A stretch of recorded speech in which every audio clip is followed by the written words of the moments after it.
Good afternoon, everyone. Council, you may begin. Thank you. May it please you, Madam Chairman. It's a continuation of the matter, claim number 025, what is known as a Patty Moore case. The applicants are making a claim regarding the concerns with the will and the estate of their grandfather, Thomas Henry Smith. In summary, the will of Mr. Smith left his daughter with an inheritance of only £100, while nephews and other unborn relatives were left estate. On the last occasion, the commission had issued adverse notices to the persons who had been designated by virtue of the will, which is an exhibit, to benefit from what is apparent to be the testator's wishes. The family on the last occasion had concerns and questioned the signature. On the last occasion, adverse notices had been issued to Vivian Thomas Wilson. They were also issued on the last occasion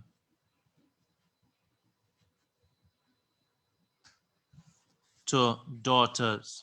We will follow up in that regard. Importantly, I'll just indicate, Madam Chairman, that even though the persons to whom the adverse notices had been issued are not here presently, our rules do require us, if in fact the commissioners intend to or do come to an adverse decision, a finding, we're required by our rules to serve the parties notice of the decision, the final decision that may be made, and allow them a period, I think the rules say 5 days, for them to respond.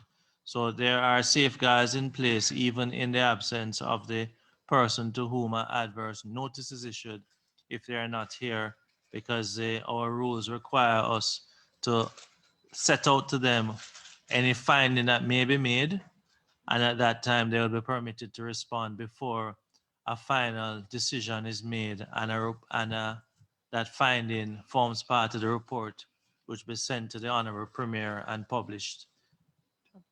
Certainly. But Council, so that I understand correctly. I'm not sure if your microphone is on. Okay, yes. So that I understand correctly, Council, an effort was made to serve the adverse notice, sis?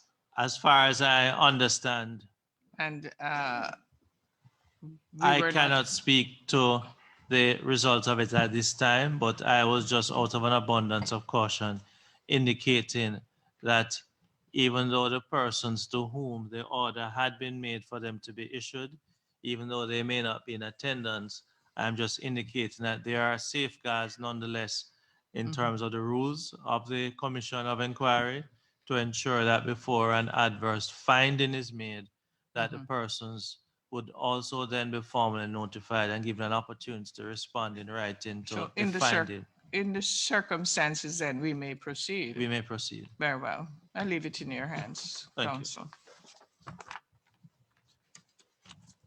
I crave your indulgence.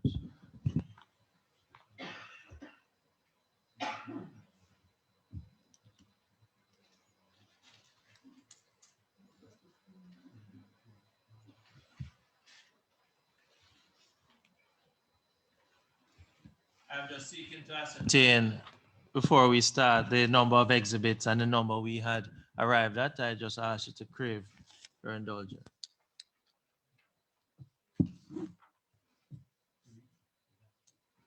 I'm advised that we had 3 exhibits prior to this. Thank you.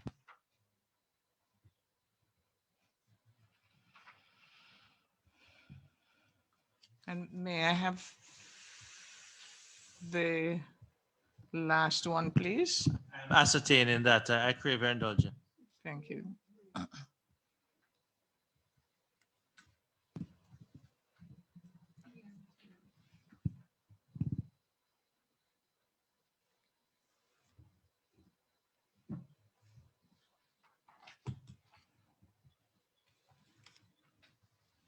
Do you have the last one in your notes? Yeah. Will you give it to me, please?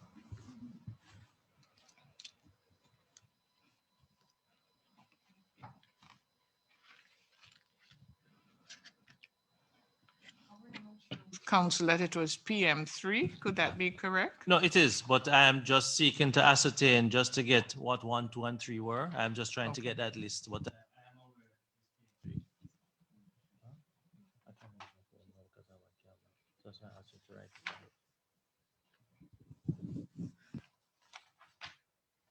I just crave your indulgence a moment. Thank you.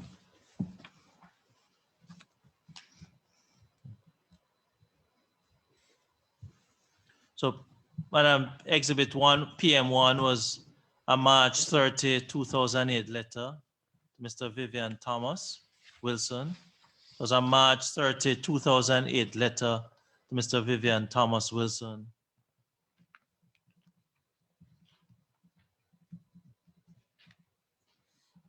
PM2 was the will of Thomas Henry Smith.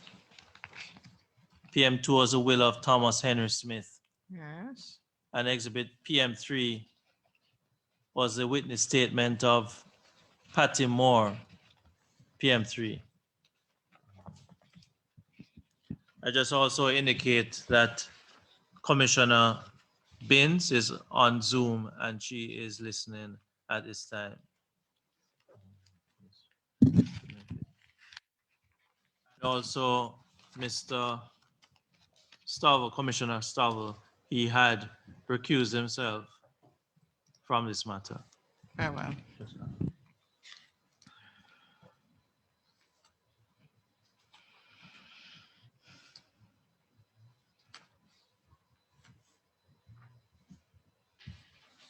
And Commissioner Binns, She's on Zoom. she's on Zoom. Thank you. I'd like to go ahead and have the next witness sworn in the matter, Madam Chair. The witness is Juanita Joanna Patrice Jones. I'd like to ask the witness wishes to affirm. I'd ask the witness to stand and raise her right hand and to proceed. I, I, do you state your name? Juanita Joanna Patrice Jones, Do solemnly and sincerely do solemnly and sincerely and truly declare and affirm and truly declare and affirm that the evidence I shall give that the evidence I shall give shall be the truth, shall be the truth, the whole truth, the whole truth, nothing but the truth. nothing but the truth. All right, thank you very much, madam. Now, on the 29th of January 2021, sorry. It's the 29th of January 2021, you signed a statement with regards to the reason that you're here today, correct? That is correct. And if you see your signature on that statement, you'd recognize it. Yes, indeed. In fact, I would say that this statement says 2020, but that, It should be 2021. thank you. I'm going to show you the original of that statement. You could identify your signature if it appears on any or all of the 4 pages of the document, 5 pages. And I'm going to ask you, after identifying your signature, you could just amend the date, which is 2020, change to 2021. I ask you to initial it after so doing, please.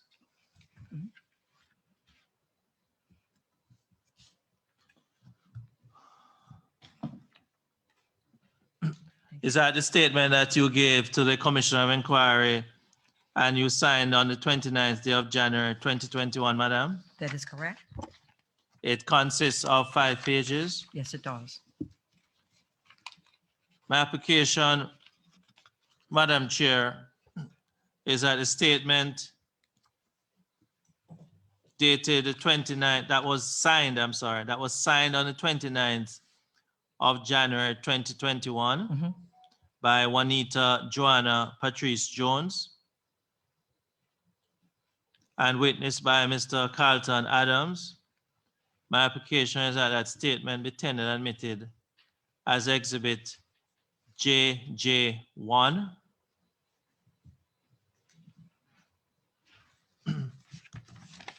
JJ1. 1.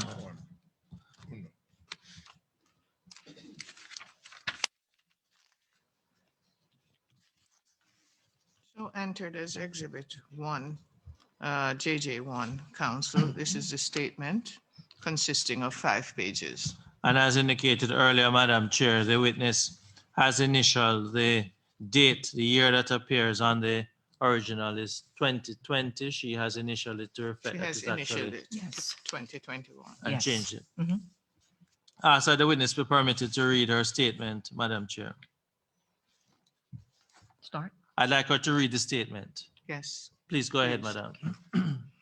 I am the above named person, and I live at the address given with my mother, Lydia Aileen Jones.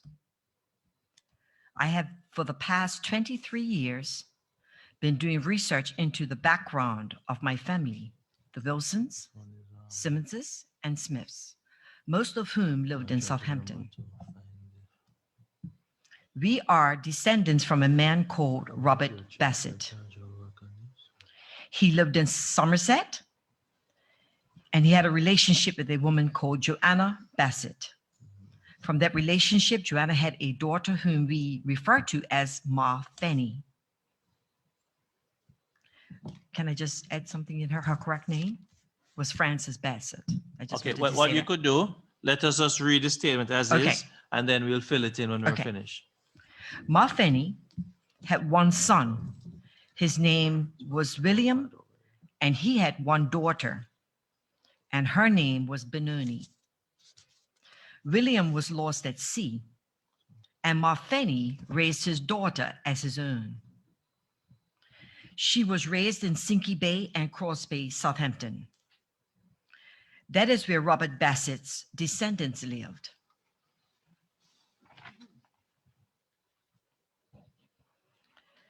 Robert Bassett had left a vast estate for his slave descendants. From my research, Robert Bassett's property was included in a large estate between Gipsy Lighthouse, Christian Bay below the reefs, Boat Bay, Sinky Bay, and Cross Bay. Robert Bassett's descendants misplaced the title deeds, and no one knew what happened to them. Ma Fanny, for several decades, paid the taxes on the Sinky Bay and Cross Bay portion of the property. Granville Wilson, her grandson, who lived with her, took over paying the taxes when she got old. When Ma Fanny died, Granville applied for possession of the property through squatters' rights. He had taken advice from his wife, Lillian Wilson. She was the business person in the family.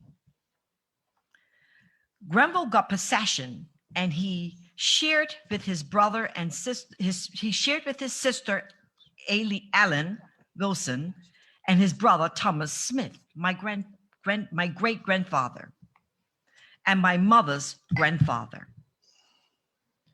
All this, the application for possession took place around 1930.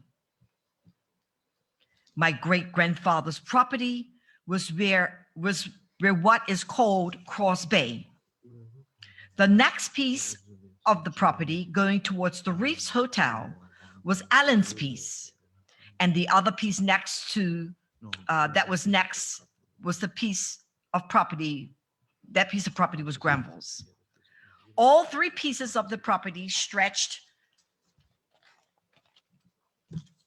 from the water's edge up the hill and beyond South Shore Road that passed right through, and the South Shore Road passed right through the property. My mother got married in October of 1950, and my great-grandfather, Thomas Smith, gave my mother, Lydia Jones, a portion of his land as a wedding gift. I have a copy of the mortgage document dated 6th of May, 1952. And it describes the location of the property as being next to that of Ellen Wilson, which is the sister of Granville and Thomas. Between 1947 and 1955, there were 4 sales of my great-grandfather's property to various people, some whom were family members. 2 names that are involved in the transactions are Vivian and Granville Wilson, the nephews of my great-grandfather, Thomas Smith. I have copies of documents that show this. My great-grandfather lived in the cellar of Vivian's house. The conditions were deplorable, and that was witnessed by his granddaughter, my mother, Lydia Jones. We believe that Vivian and Granville took advantage of my great-grandfather to get his land, and when he died, Vivian went up to the Gibbs Hill and gave Thomas's only daughter, Louise, 100 pounds. Louise's daughter, Edith Darrell, was present, and she said that her mother started crying and said, "My daddy couldn't have just left me this." He showed Louise the will, read it out, and left her crying. He was one of the executors of Thomas's will. My great-grandfather Thomas and his brother were illiterate, and they could neither read nor write. In telling this account of what happened to my grandfather's land, I have relied on my research and information passed to me by my mother, Thomas's granddaughter. I have also relied on a book written by Nellie Aileen Wilson, which talks about the Southampton Wilson kinfolk. She was the daughter of Granville Wilson, Thomas's brother. I have a copy of my grandfather's will, and I do not believe the signature is his. I cannot imagine him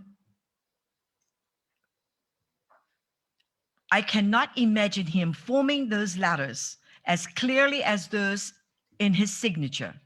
He could not read or write. Everything he owned was left to Vivian Wilson and his daughters. I cannot comprehend my grandfather, my great-grandfather, leaving everything to Vivian and his daughters and nothing to his own daughter, whom he doted over. She had been the apple of his eye.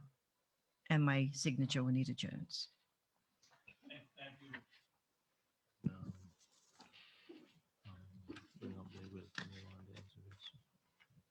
The witnesses being shown exhibit PM2.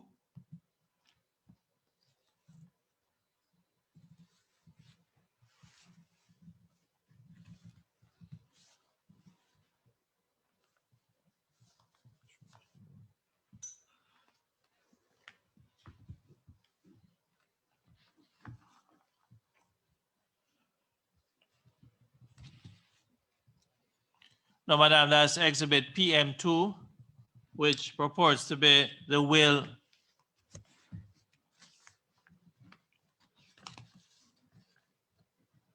the last will and testament of Thomas Henry Smith. Mm-hmm. Have you seen that copy before, madam? Yes, I have. And where have you seen that before? This was taken from the archives, Thank you. the Bermuda government archives. And did you have anything or play any part in retrieving it from the archives, madam? Yes. What part did you play, if any? My cousin and I went to the archives to get a copy of his will. Thank you. Now, you mentioned what is exhibited, projected now on the screen. I'm not certain if you can see the screen to your right. Just see if you can, the word Thomas Smith. Focus on the name from the signature. Go down the scroll. Right. Yeah. Let's see if you can enlarge it for me. In your statement, which is exhibit JJ1, Mhm. you had indicated that I have a copy of my grandfather's will and I do not believe that signature is his. I cannot imagine him forming those letters as clearly as those in his signature. He could not read or write. Now, is this a document that you're referring to in the signature you're making reference to, madam? That is the document. And you're saying the words that appear there, Thomas Smith, that is what you're questioning, that signature. That is correct.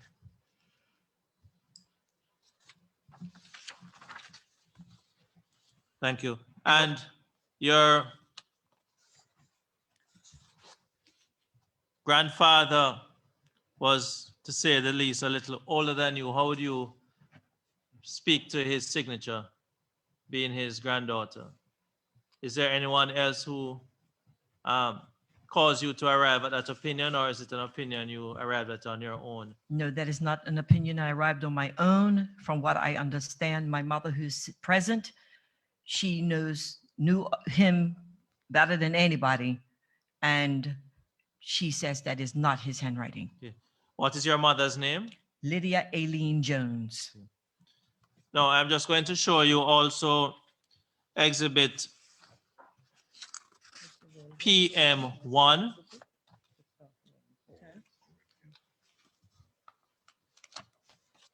This one. Don't project it for me first.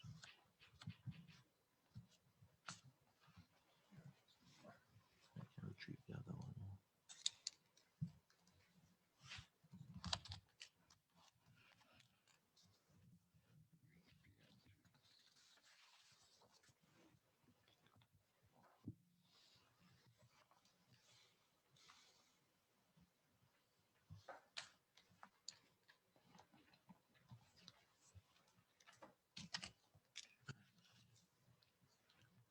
You're being shown exhibit PM1, which purports to be a letter written to Vivian Thomas Wilson, Mhm. and it was signed by, could you just assist me? It is signed by Lydia Jones, Yes, Winifred Jones, yes.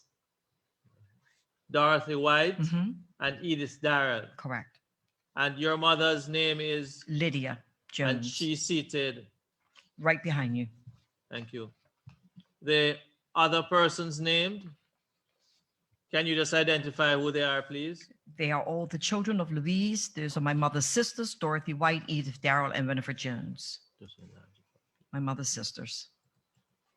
And the letter actually, which is PM1, is actually, it is signed by the daughters of Louise Simmons.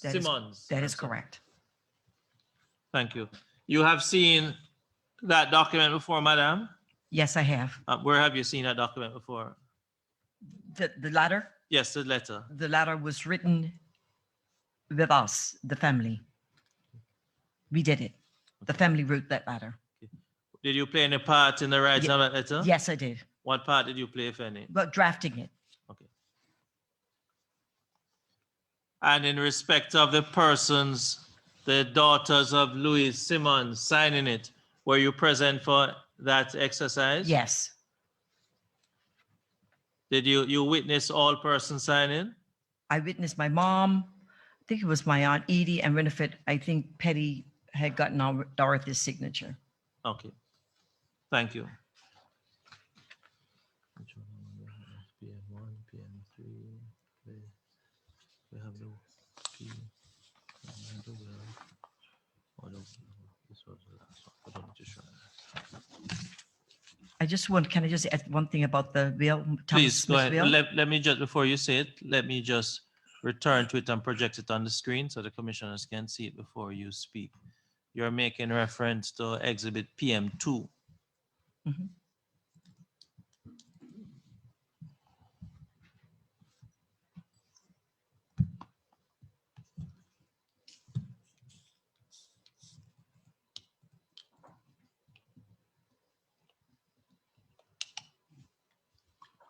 Going down to the middle.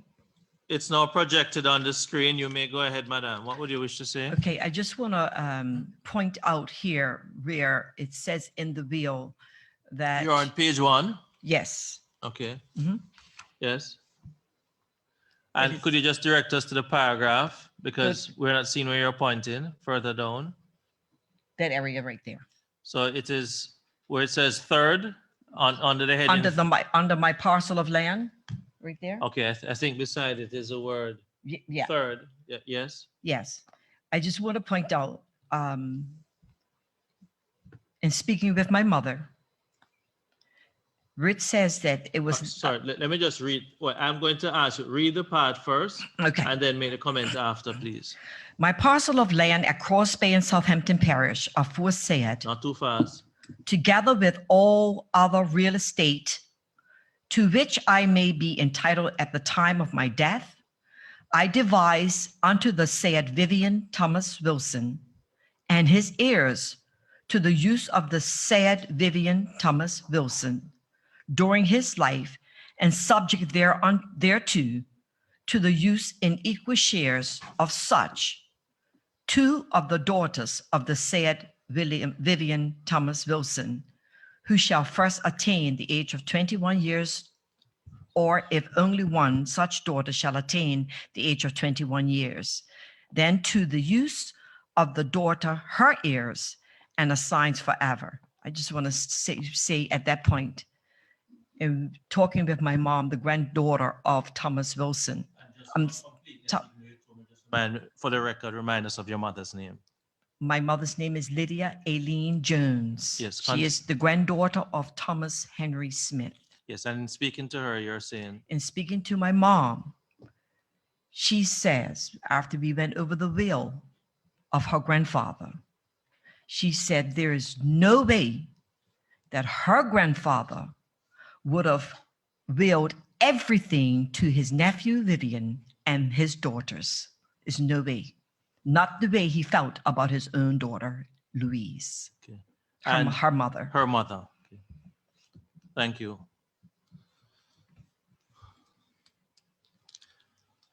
Before we go on, and I know you're here speaking on behalf of your mother, and I'm sure she's grateful for you doing so.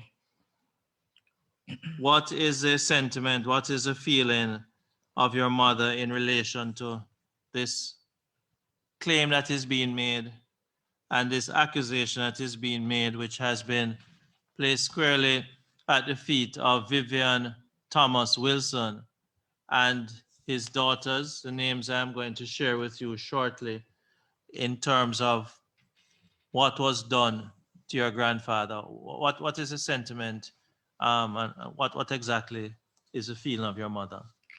My mother, Lydia Aileen Jones, who's sitting right behind you, has always told us that Vivian Wilson has stolen all of her grandfather's land from her mother. We've always been told that. Okay. And Vivian Thomas Wilson, do you know where he is now? He's deceased. Okay. And the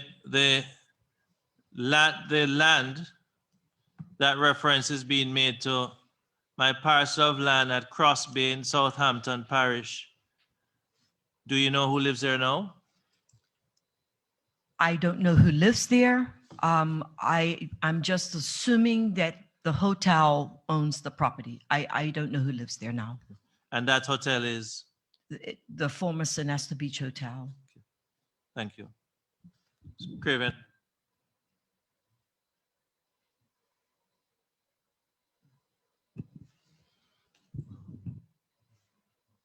Craven, no.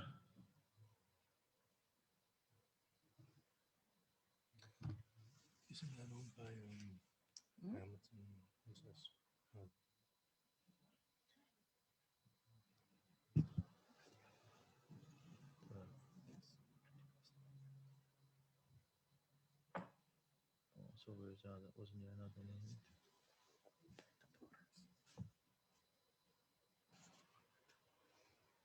Lydia Jones and Bermuda.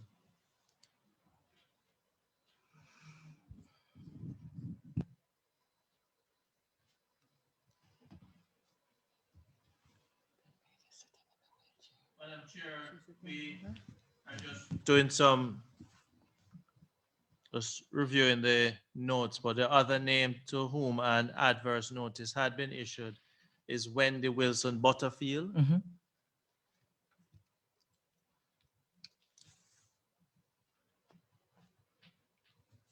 May I continue speaking on my mom's behalf? Yes, just hold it 1 minute. I'm Okay. just trying to All ensure right. we capture this. I am, It has been issued. no, I've just been updated. It has not Okay. been, madam.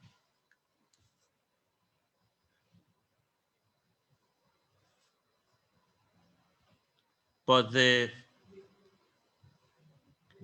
can't show it like that.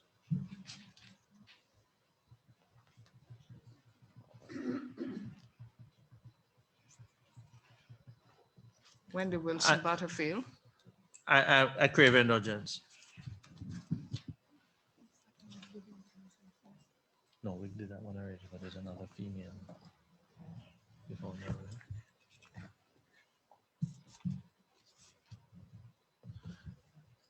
I'm going to ask you, is it Miss or Mrs. Jones, Patrick? Miss Jones.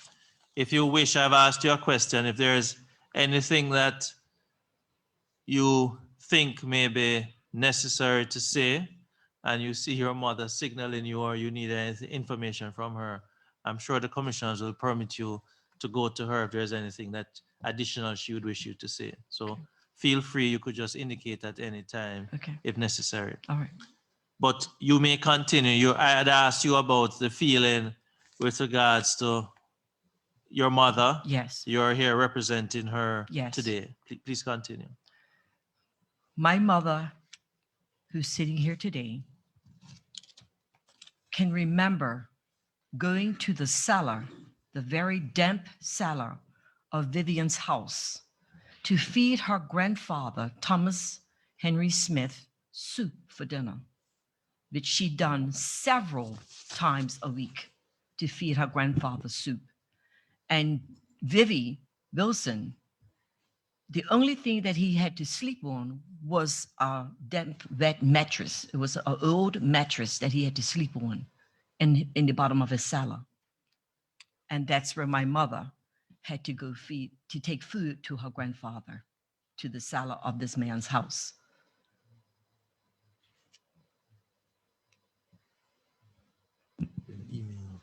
Thank you. And she believes that he took advantage of her grandfather because grandpa used to drink a lot. And that's her, belief that that's how they took advantage of him, because during his drinking stupors.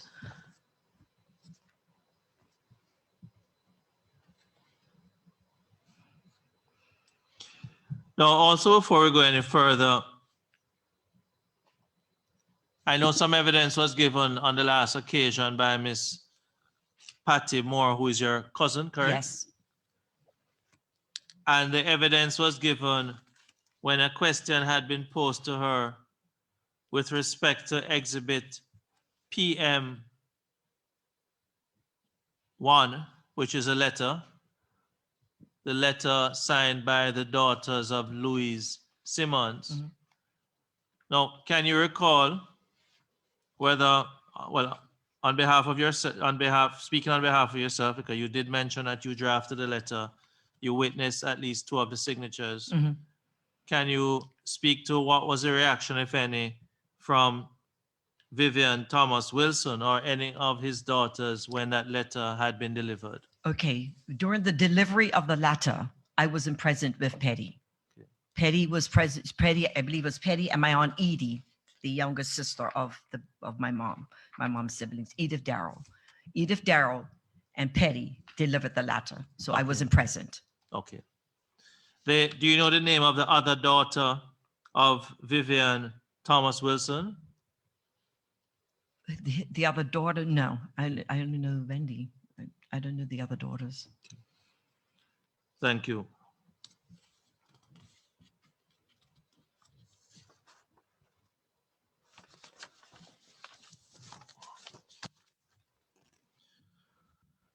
No, you had indicated at the very start of reading the exhibit, your own statement, I'm sorry, which is TT1, JJ1, I'm sorry, that you refer to Ma Fanny. What is Ma Fanny's real name? Frances Bassett is her real name. Could you spell Francis? Frances, Francis. Frances Bassett. And could you spell the surname for us? Bassett.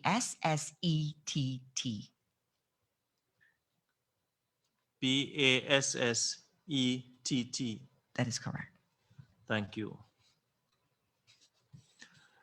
Now, in relation to the evidence that you are giving here today, do you have any documents upon which you wish to place reliance in respect of the research that you said that you had carried out? Yes, I do have some documents. And the documents that you wish to place reliance on, can you say where you obtained those documents? But as we go through each, you could just indicate. Yes, I will.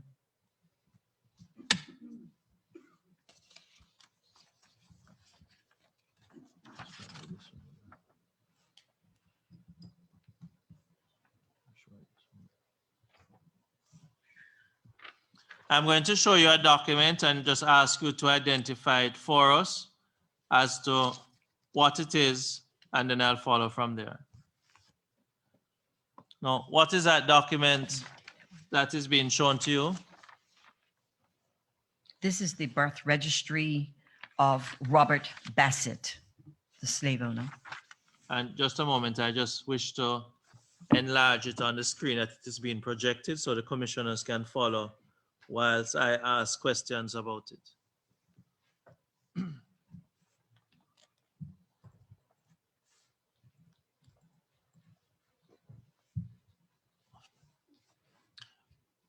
And could you just remind me, what is that? This is the birth registry of Robert Bassett. He was a slave owner who lived in Sandy's, Bermuda. And where did you obtain this document? From the My Heritage site on the computer.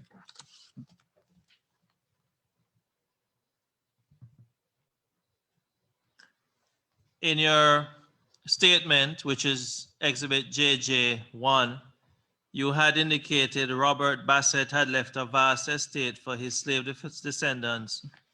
From my research, Robert Bassett's property was included in a large estate between Gibbs Hill Lighthouse, and you had gone on. But the importance of you doing a search in relation to Robert Bassett, why is that? Can you share with us? Well, like I said, I had started doing research on my family 23 years ago. I started. Okay. And then I just continued. I was just doing it just to make some corrections on the article that another family member had started. And then it just started from there. And I just kept going on. And I started to see a whole lot of things that were kind of hidden over the years, and talking to the older generation and getting information from them, and it just went from there. And then I came after talking to a cousin, Miss Scott, Louis Scott, who lives right just up by there by this Henry VIII, just down by the Henry VIII restaurant. She shared with me a book that was written by Nellie Wilson, that's Gramble's daughter, and in the book it has or a lot of information of the slave master whose name was Robert Bassett. And that's when I started to research who this gentleman was, Robert Bassett. Okay, so I'm just going to take you to that book. I know that you have organized your presentation a particular way, but please bear with me if I take you outside of it a little. No worries. But in terms of JJ1, you had indicated that we are descended from a man called Robert Bassett. So what you're going to outline to us now is just showing the lineage. That's correct? That is correct. Okay. I'm sorry. Madam Chair, my apologies. I'm going to ask that what is projected on the screen, the witness has a photocopy of it. It is a search and a search extract.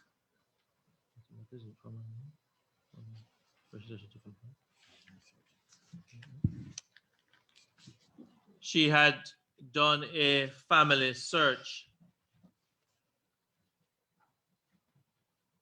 in the name Robert Bassett. I'd asked that this document, which is a printed version of, it is a screenshot of the search that was being conducted. I'd asked that this tender admitted as exhibit JJ2. So just for recollection, Madam Chair, it is a screenshot of a search that was being conducted online on a heritage, you said heritage? Yes. Heritage. So should I call it family search in the name of Robert Bassett? Mhm. Correct. It was on a heritage website, Exhibit JJ2. Exhibit JJ2. So entered. Thank you. Take that one. She has that one over there.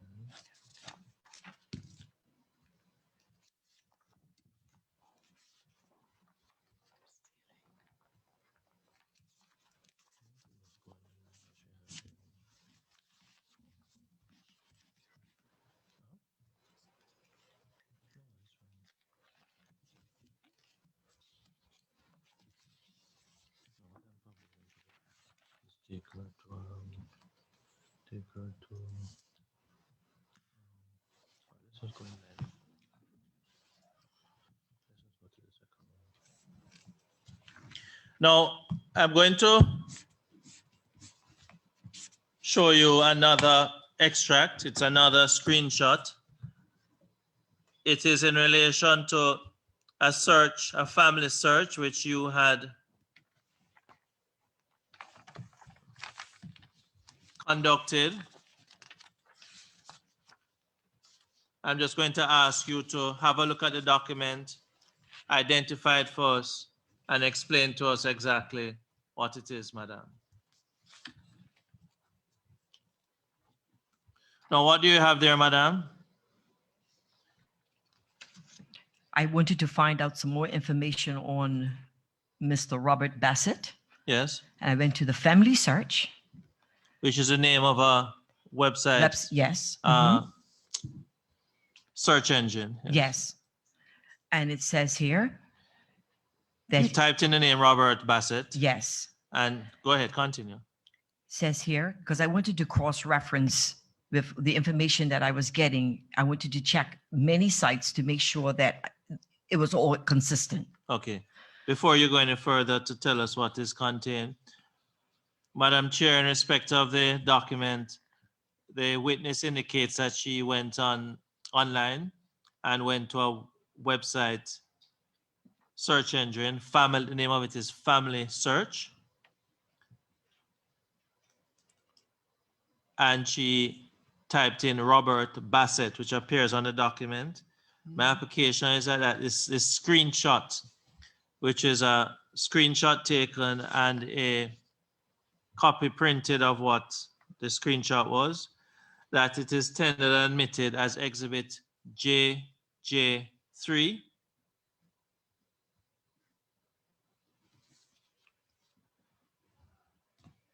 So may I say screenshot of the family search entitled Robert Bassett, entered as JJ3. Correct. The search I see engine a is, date there, 12 September 1821. Will that help to make it? that helps, Madam Chair. Okay. I'll include the date, and that's entered as Exhibit 3. It's not the date that she took the picture, but it's the date that it gives some information on the person around that time. Right. Okay. But I don't have the date when the picture was taken, do I? No, we don't. We have At the foot of the page, At the top of the page where I see Robert Bassett, I see the date, the 12th September 1821, formerly a member of the House yes, but of Assembly. there is no indication on this screenshot of the date it was done. However, the witness is indicating that she in fact had done it herself, Okay, just not when. Thank you. so I think it's identified here.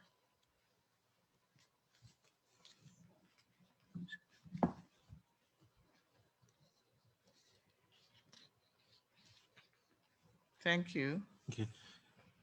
Could you go ahead and read the document, Miss? Robert Bassett, 12 September 1821, was formerly a member of the House of Assembly and died in Somerset, Sandys Parish, Bermuda, British West Indies.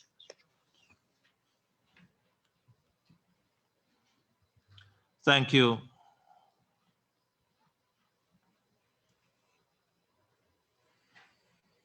Now, having obtained this information, you conducted other searches trying to research the lineage of the family descendants of Robert Bassett. That's correct? Yes, correct.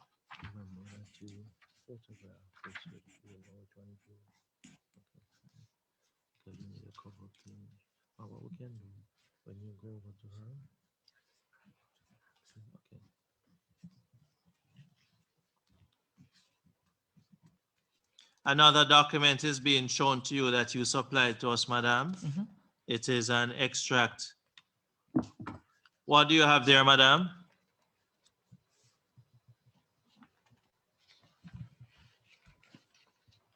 This is the death record of Joanna Bassett. And Joanna Bassett, to your knowledge, who is she? She is the direct descendant of Robert Bassett and the great-great-great-grandmother of Thomas Smith. And where was that information obtained, madam? What you're about to share with us, where did you get that? That was...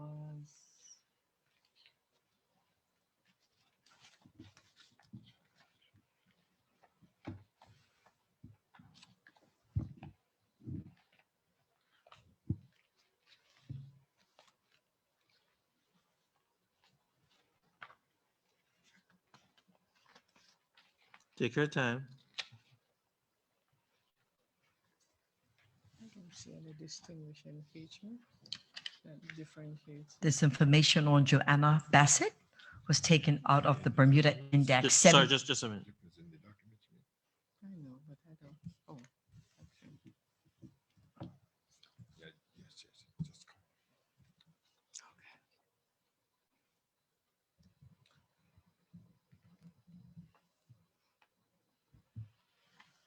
It's gone. Yes, madam. This was taken where, madam? This document, death notice on Joanna Bassett, was taken from the Bermuda Index dated 1784 to 1914. And how did you obtain that document, madam, that extract? This particular extract came Yes. from the Bermuda archives How do you know that? because I went and got it myself. Good, that's what I'm asking. Yes. Forgive the delivery of the ball, madam. That's okay. You just need to dispatch it to the boundary. Yes. Uh-huh.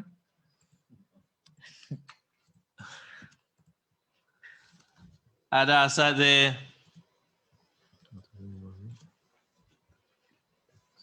the extract from the Bermuda Index, it speaks to an entry regarding Joanna Bassett, Johannah. Joanna Bassett. The document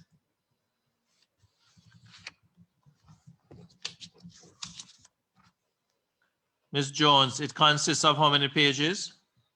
Of the Index? Yes, I have 2 pages. 2 pages. Mhm. The application, Madam Chair, is that document is tendered and admitted as Exhibit JJ.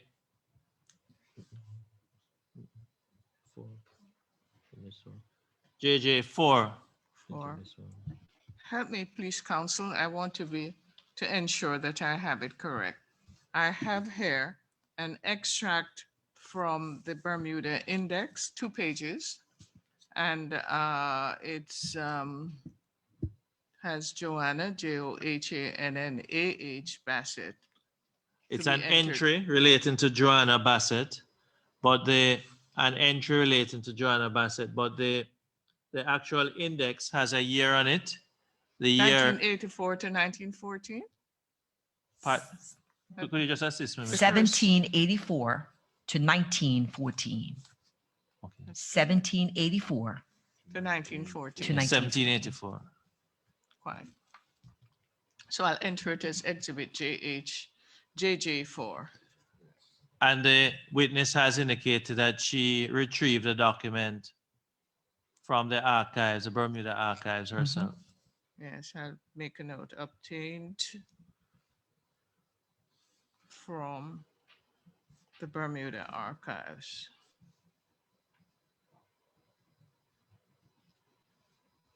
Very well. I've entered it, counsel, as JJ4. Thank you.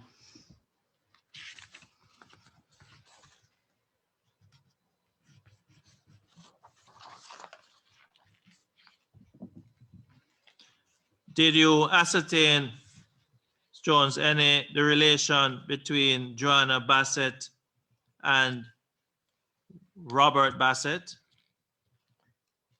No, I have not. I'm not sure if she is the actual daughter of her slave master. I have not ascertained that as yet. But the relevance of the connection you have made with Joanna Bassett, what have you placed reliance on to make the connection with Joanna Bassett? Well, this particular document from Nellie Wilson. Okay, I'll come to that in a minute then. Okay. Yeah.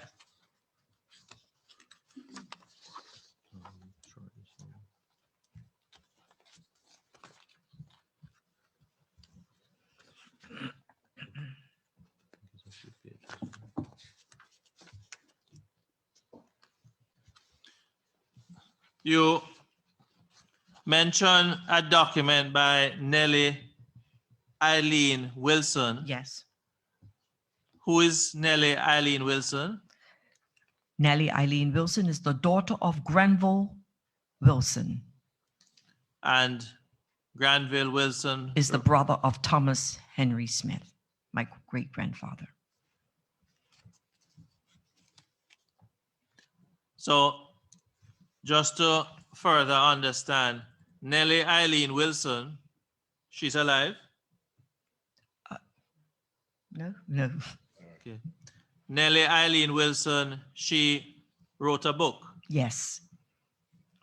She was a school teacher. She was a school teacher. Mhm.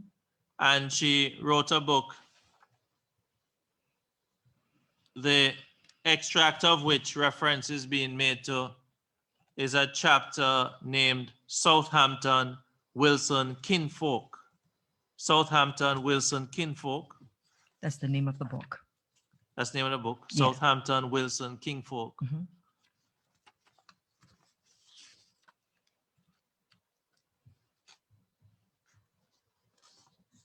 You wish to place reliance on an extract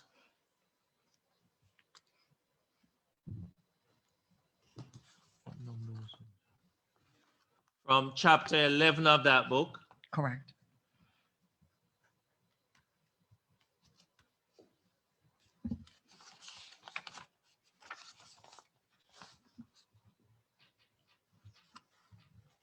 Pages 94 to page 101. I'd ask Madam Chair that is tendered admitted as Exhibit JJ5. It is an extract from a book written by Nellie, Nellie, Eileen, Eileen, Wilson, in a book titled Southampton Wilson Kinfolk. It is taken from chapter 11, and it is pages 94 to 101, an extract. So I have counsel here. There's an extract from the Southampton Wilson Kinfolk by Nellie Eileen Wilson, pages 94 to 101, entered as Exhibit JJ5. Yes, chapter 11, Madam Chair. Yes? Chapter 11. Chapter 11. Thank you. Yes, I had asked the question which led to your reference to JJ5, Ms. Jones, in respect of the relevance of Joanna Bassett.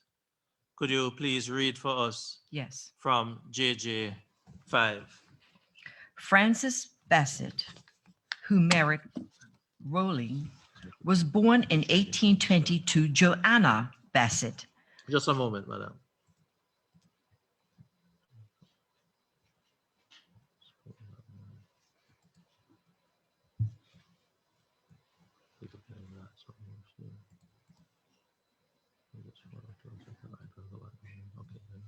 Yes, please start again for me. I'm sorry. Sure. Frances Bassett, who married Rowling. So where are you reading from?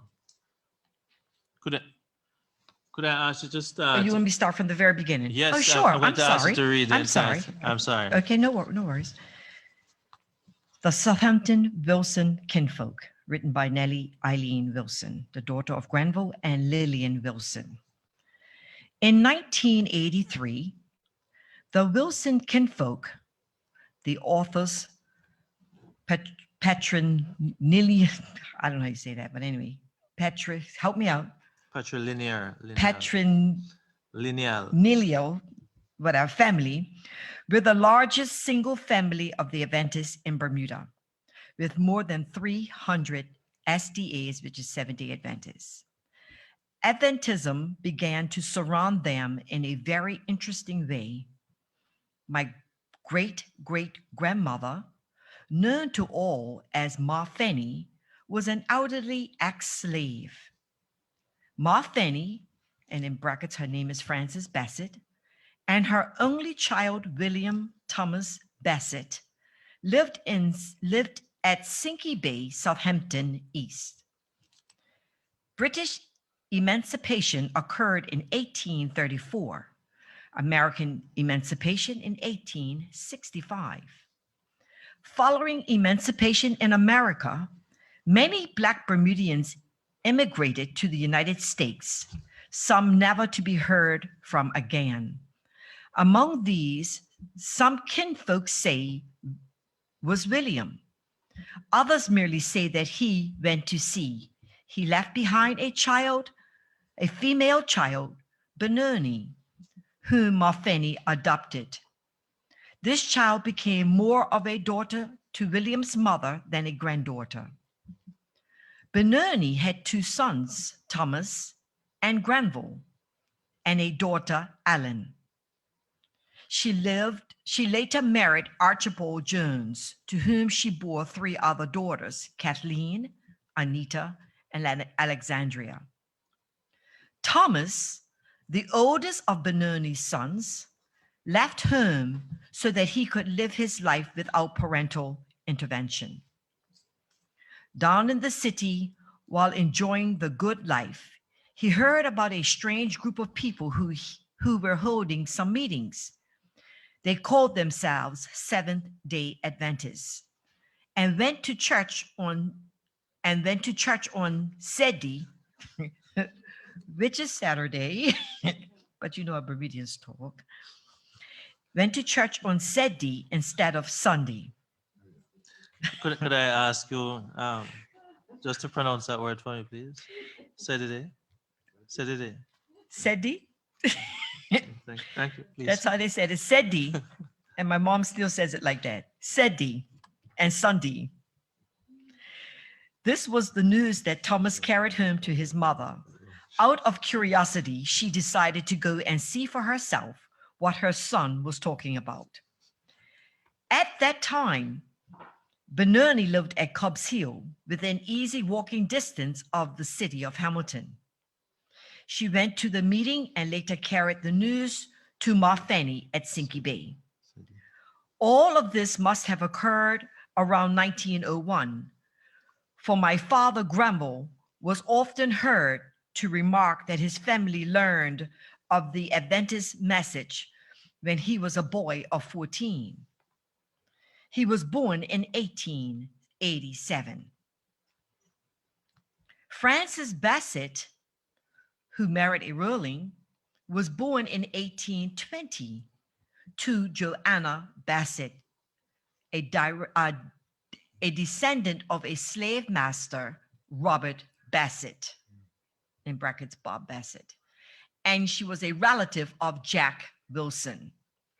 She made her home in a tiny stone cottage near the cliffside between Sinky Bay and Cross Bay.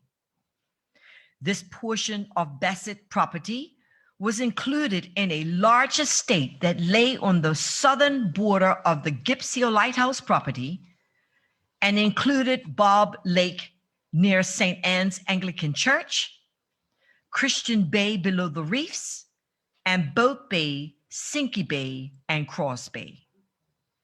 The South Shore Road, which divided the property, runs parallel to the beaches. A tribe road also runs through the property, ending at Cross Bay, and is supposed to remain forever a path to that beach. This vast estate was left to the slave descendants of Bob Bassett, who many male descendants, slave and free, also became known as Bob Bassett. The descendants, however, apparently had misplaced the title deeds. At least no one knew what happened to them. One story is that the proper heir of the property immigrated to America and did not return to claim his land. Ma Fanny, whom some folks say took over the land from her mother, I believe it says in brackets, or grandfather, for several decades paid the taxes on the Sinky Bay and Cross Bay portion of the property. Granville lived with her from his early teen years, and when she became too old to work, he assumed the responsibility of paying the taxes and also for her care. Though a loyal Sabbath observer, Ma Fanny died on April 2nd or April 2, 1905, without the benefit of baptism. Yet by 1983, the Sinky Bay matriarch had produced 6 generations of Adventists. 7 generations of Adventists, which included Ma Fanny, had all grown up in the area of Southampton East. Her son's generation has not been included in the 7. As far as it is known, Thomas, who brought the Adventism to his family, never did embrace that gospel, the gospel. Allen received the baptism right on July 4th, 1908. Benoni, Granville, and Allen's husband, Josiah A. Wilson, united with the church in 1913. These Southampton Wilson kinfolk became the backbone of the Southampton Company, officially organized between 1914 and 1915.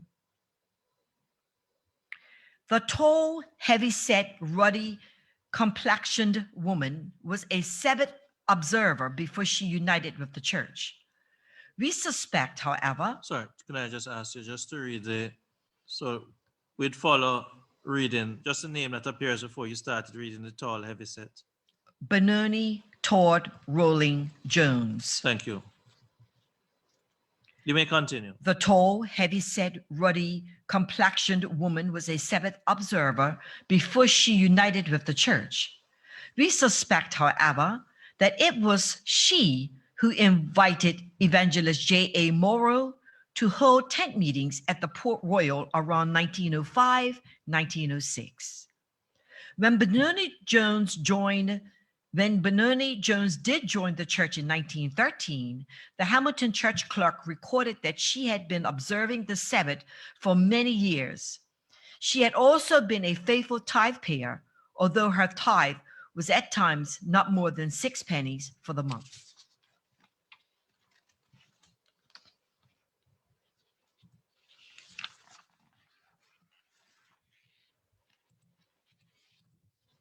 The other extract takes you to page 98, and it refers to, well, what would you like to draw attention to? Granville Wilson, Please on go ahead. page 98. Thank you. Granville Wilson.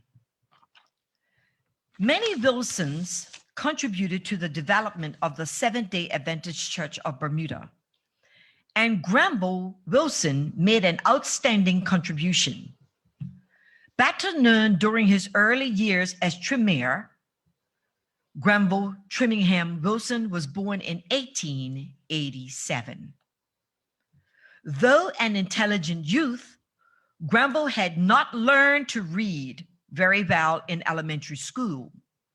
There is a noteworthy story in connection with this which needs to be told here. Granville's teachers failed to explain to his satisfaction how vowels had different functions and how, in carrying out those various functions, they sometimes produce different sounds. While many others learned by rote, young Granville demanded explanations. This was sometimes taken to mean that he did not have the ability to understand. The opposite was true, and because he did not understand, he refused to accept that blouse did not rhyme with house. And he became totally confused when dealing with the tenses and such words as read, which had the identical spelling but a different sound when using the past version, the present tense. So he chose not to read, and no amount of whipping would make him change his mind. From his baptism, however, he decided to teach himself to read. His Bible became his textbook. He bought a dictionary, and whenever he came across a word which he did not understand, he would look it up. With the same stubbornness with which he had once refused to learn to read, he now tackled that job of study and reading the Bible. He also purchased and read publications by various religious writers and memorized vast portions of scripture. Reading and memorizing poetry also became a favorite pastime. Within a very short time, he became so fluent with the scriptures that he assumed the leadership role in the newly formed Southampton Company. He was ordained as a local elder and at one period was the head elder of the Southampton Church. For more than 65 years, he actively served his Lord as a lay preacher. A portion of this time was spent traveling over hills on the island of Jamaica, West Indies, proclaiming the gospel of Christ. Let me start over. A portion of this time was spent traveling over the hills on the island of Jamaica, West Indies, proclaiming the gospel of Jesus. Incidentally, when the family went to Jamaica in 1950, they carried many barrels of clothing to give to those in need of it. The news soon spread, and people came from miles away to get the free garments. Lillian Wentworth Wilson. Lillian Wentworth was baptized in October 1918. She was married to Granville in November of the same year. They interested the aging Rebecca Wentworth in the Adventist doctrines, and her home became a vehicle for the promulgation of promulgation of the gospel at Somerset Bridge, Southampton West, and the surrounding countryside. Lillian Wentworth Wilson had an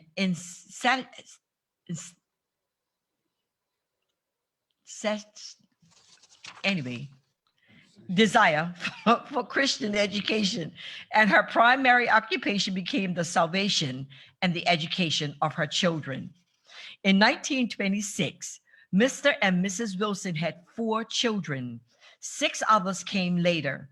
The Adventist Church did not believe in the christening of babies or in the practice of having godparents for guardians, perhaps because of a non-scriptural concept that godparents stand in the place of God to accept the sins of the children until the child comes to the age of accountability, when he or she becomes spiritually responsible for himself or herself.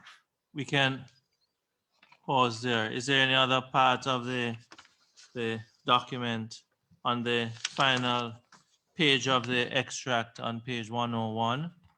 The Wilson share their land. Is that something you would wish to highlight, or any other part? Did I read this one already? I want to read this part here. Sure, go ahead. The Wilsons share their land. Thank you. After Ma Fanny's demise in 1905, Granville Wilson continued to pay taxes and to work the land. Josiah, Granville's brother-in-law, also farmed a portion of the property. Around 1930, Granville, taking the advice of his wife, who was really the business person in the family, applied for possession. He had lived on the land as well as paying land taxes for more than 21 years after he had reached his 21st birthday. Having attained the age of 42 years or more, he could apply for possession through squatters' rights. Ma Fanny could not have willed or given this land to her heirs because it had not been hers to give.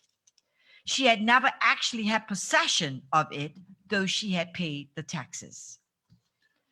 When making out the application for possession, Granville shared with his brother Thomas and his sister Ellen the portions on which he was claiming. Each then shared his or her portion with a younger sister. This property has been mentioned here for 2 reasons. First, because it became a well-known Adventist locality. Second, because it was a direct result of the sale of Granville's portion of the Sinky Bay estate and his willingness to share with others that led to the purchase of Sandringham, later known as the Bermuda Institute, located at Middle Road, Southampton. Thank you. Now, is there a particular reason why you wish to highlight the fact that Ma Fanny was paying taxes and that it was assumed thereafter by another family member? What's the relevance of that? Well, if she paid taxes, she must have, or her mother must have owned the property, and she continued paying the taxes on it. Are you of the opinion that payment of taxes would not be accepted if she was not the owner? Is that your view? That's my, yes, yes, it is. Okay. Thank you. No. And I also, Go ahead. and I also wanted to point out, my mom has always told us, for the record, my mother, Lydia Aileen Jones, thank you, has always told us that Papa, she called him Papa, that Papa couldn't read nor write.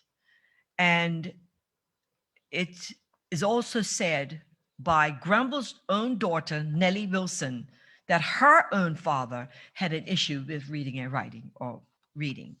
right. And just remind us those forgetful one of us. Nelly's father. who Is Granville Wilson, Trimmingham Wilson, Granville Trimmingham Wilson. Thank you very much. Now, in terms of the research that you have been doing and you continue to do, you said for some 23 years, if I'm not mistaken. Yes. Have you ever, well, did you start making a family tree to reflect the descendants of Joanna Bassett? Yes, I did. And if you see that document, the illustration that you have done, you'd recognize it? Yes.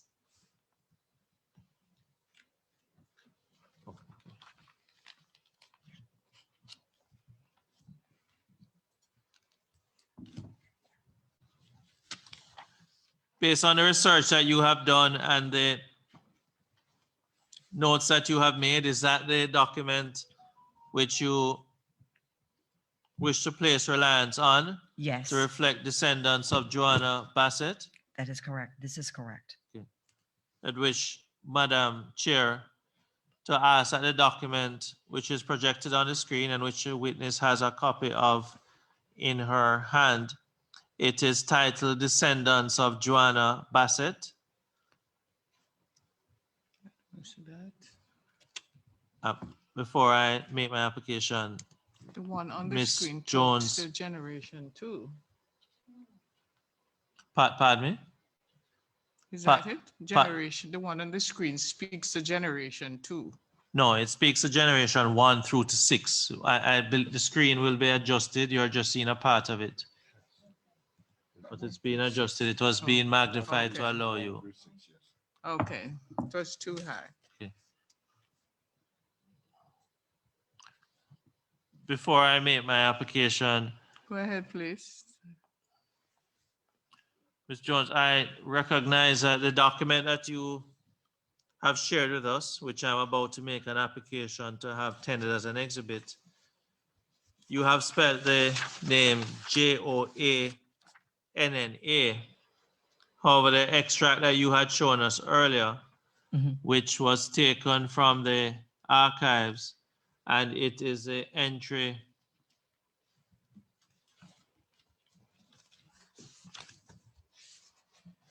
Joanna is spelled Johannah.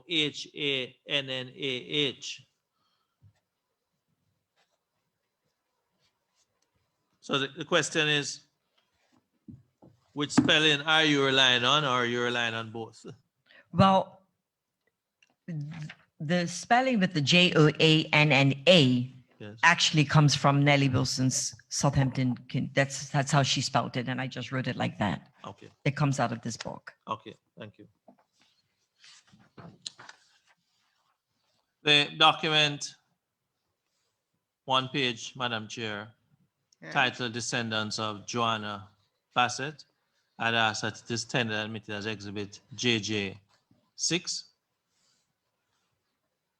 But I ask you to make a note that there is a variance in terms of the spelling of the Christian name Joanna. In this exhibit JJ6, it's spelled Joanna. In exhibit JJ4, it's spelled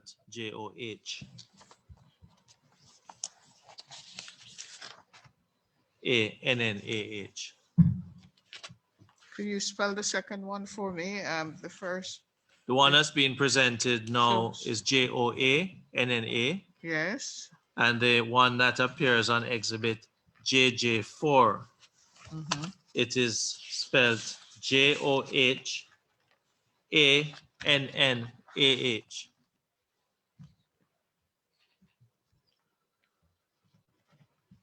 Very well.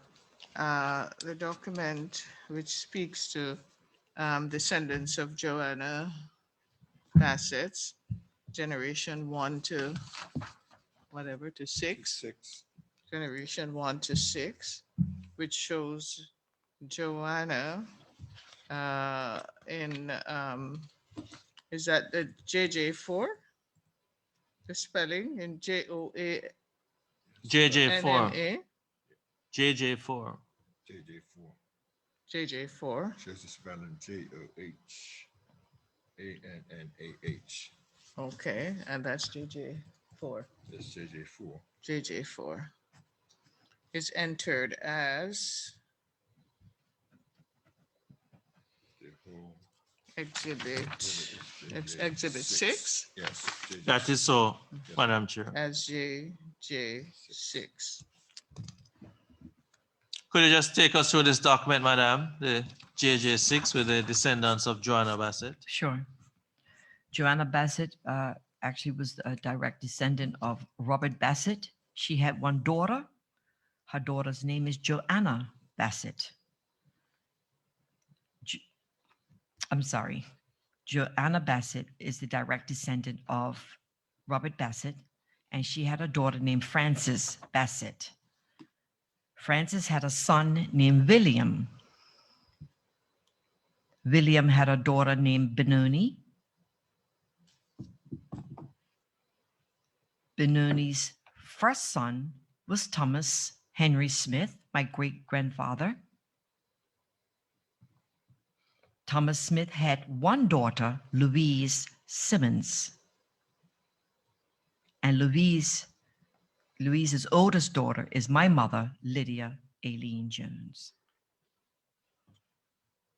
The document, which is JJ6, you have included some dates of birth and dates of that the persons passed on. Is that correct? Correct.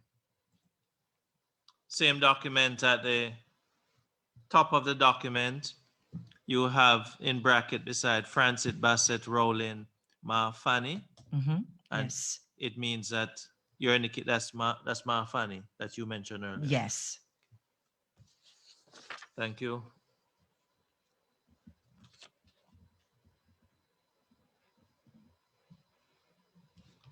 Now you also did a search. I'm going to show you a document in respect of another search that was carried out by you. Mm-hmm.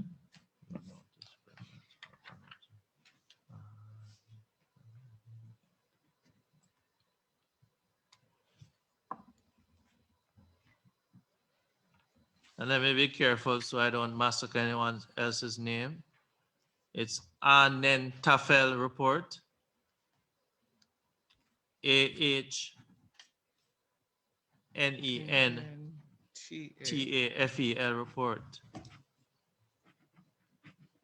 This document refers to a search you conducted on the 1st of February 2021. Is that correct, Madam? This document, Madam Chair, Anen Tafel report, which was search done on the 1st of February 2021, as at this tender admitted as exhibit JJ7.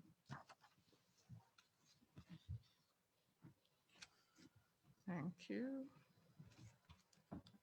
I'll have that as, I'm going to follow your suit.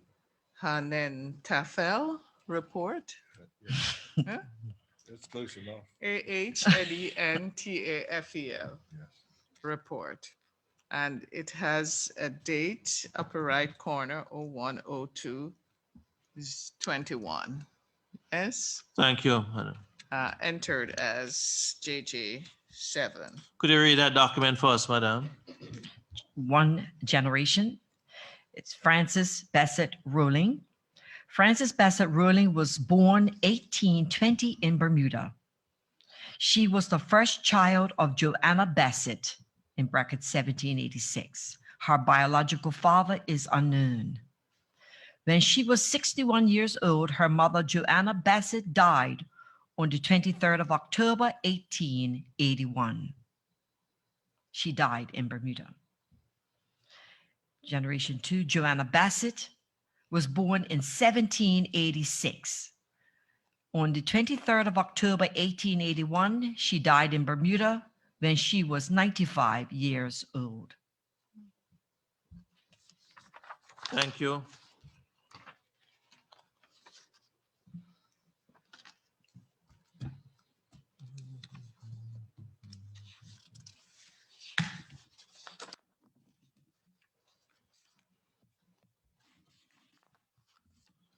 In respect to the research that you conducted,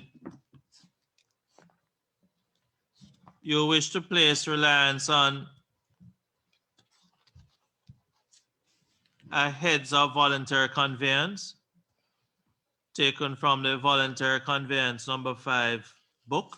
Is that correct, madam? Yes. This voluntary conveyance is number 5 book. Where did you, the extract from it, where did you obtain that? The evaluation office in Hamilton, Bermuda.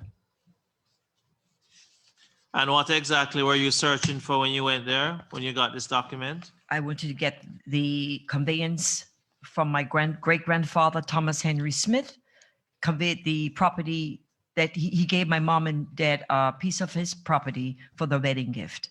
And I wanted to get a copy of that. Thank you.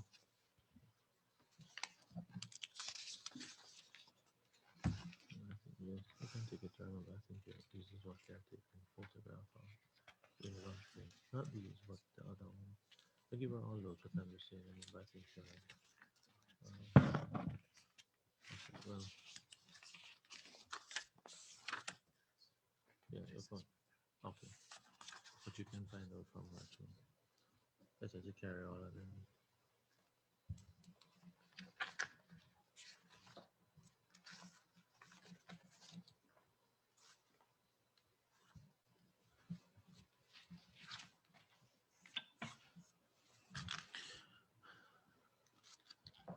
What do you have there, madam?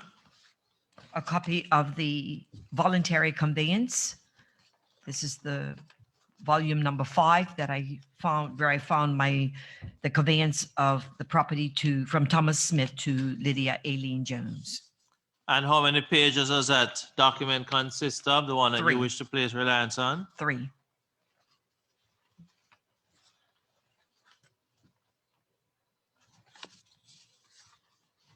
So that document consisting of 3 pages, Madam Chair. The first page has the words voluntary conveyances number 5. I'd ask that it be tendered and admitted as exhibit JJ 8. 8. Thank you. Right. I have it marked as a voluntary conveyance. First page, number 5. It consists of 3 pages entered as exhibit JJ8.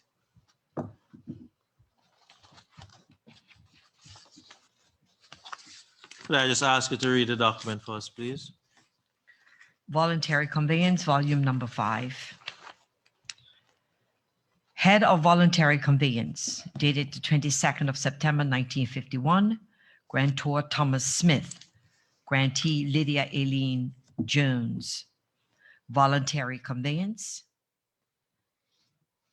All that certain lot of land situated in Southampton Parish, delineated and colored pink on the plan annexed to the conveyance and bounded northerly, easterly, and southerly by land theretofore held with the land now being described, remaining in the possession of the said Thomas Smith, and then measuring respectively 75 feet, 74 feet, and 75 feet, and westerly by land formerly of Allen Wilson and now of Josiah Alexander Reuben Wilson, Berkeley Merritt Wilson, Lee Drew Nathaniel Wilson, and then measuring 74 feet, or how otherwise the said lot of land may be bounded,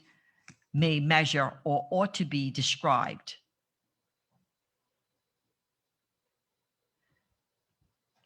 I guess that's together with the appurtenance thereto belonging, and especially together with the rights of way, particularly mentioned in the conveyance, as stated, granted, fee simple in possession, Grace Smith. Dated 25th of September, 1951. Thank you.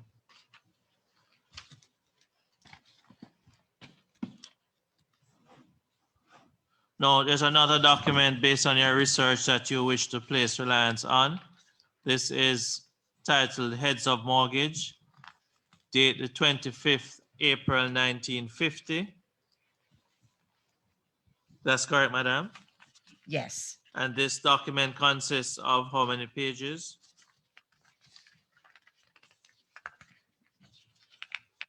4.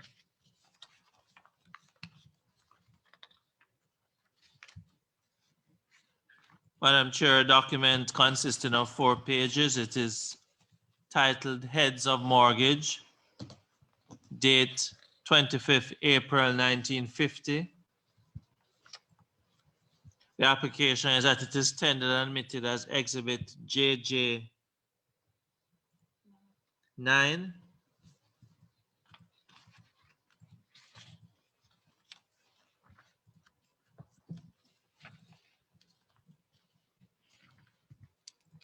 Heads of mortgage. The document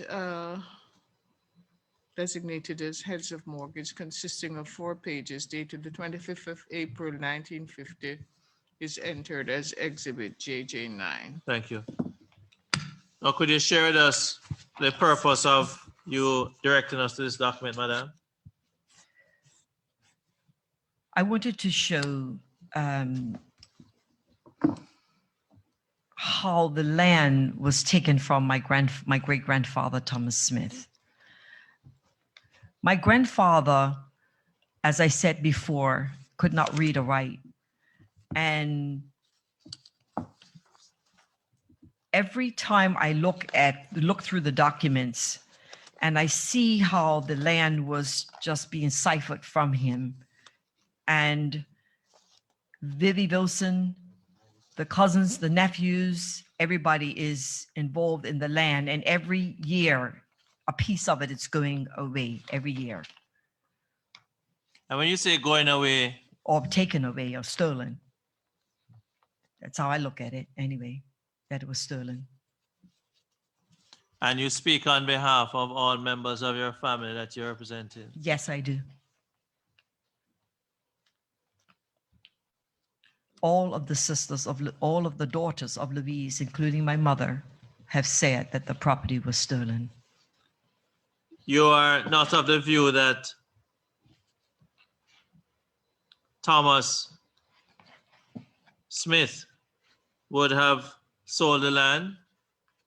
No, Why not? no, he wouldn't have. If he would have sold it, then why didn't he give it to his own daughter? Why didn't he sell it to one of his granddaughters? So that's why you have used a rather strong adjectives to describe what you say, how the land passed from him to other people. Absolutely. He had his own daughter that he could have given land to. He had his 5 granddaughters that he could have given the land to or sold it to. Why didn't he do that? It was no friction between his grandchildren from Louise. It was no friction between them and their grandfather. Why would he do that? That's why all the sisters have signed the letter. Exhibit PM1.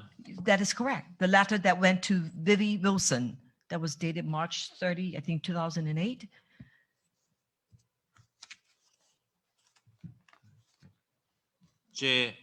PM1.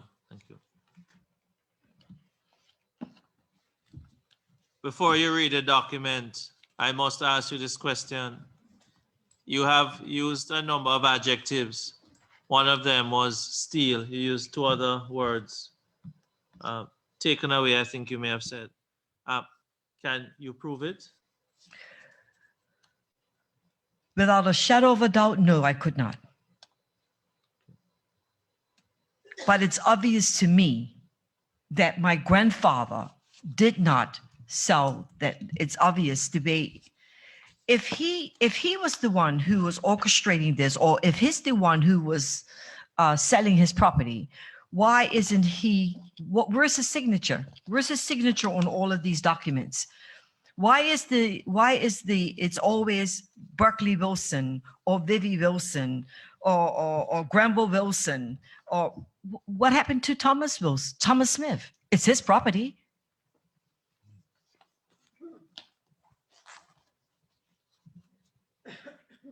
Well, 101 law school never ask a question you don't know the answer to, but I got my answer.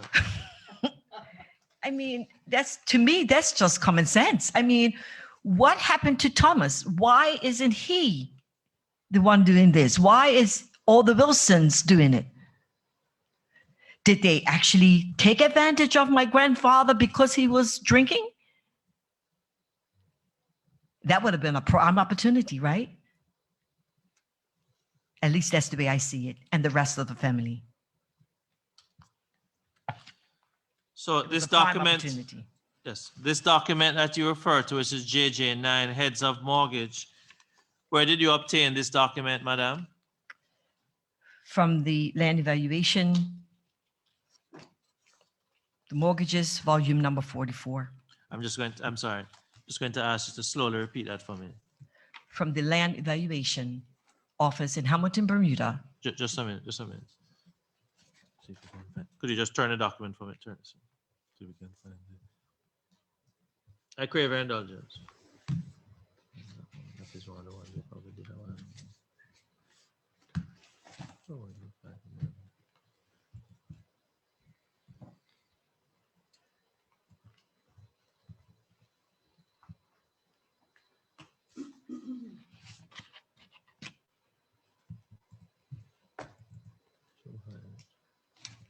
Is it?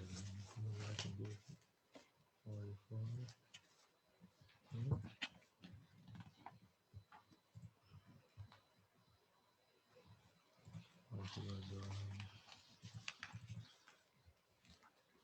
Yeah, this is on page 1. This one is. Yeah. Crave your indulgence.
Let me just take you back. This heads of mortgage document exhibit JJ9 dated the 25th of April 1950. Where did you obtain this document? It is From just the land evaluation office in Hamilton, Bermuda. And it came out of mortgage document volume number 44.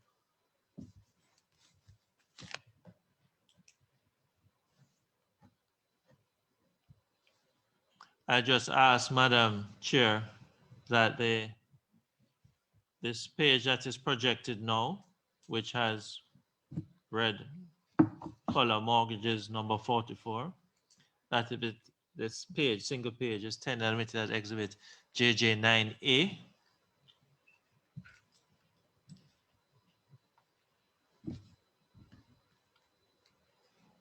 JJ 9A. Correct, madam. It goes with JJ9, but this is just a cover. Very well. I have noted that the mortgage document number 44 is tendered and entered as JJ9A. Well, properly it would be it is just a Cover page, page? Cover page. cover page. Cover page. Okay. Could you read the document for me, please, madam? What is exhibit 9, JJ9? From the, You may start here. yes, please. The first one is dated the 2nd of November, 1954. So just a minute.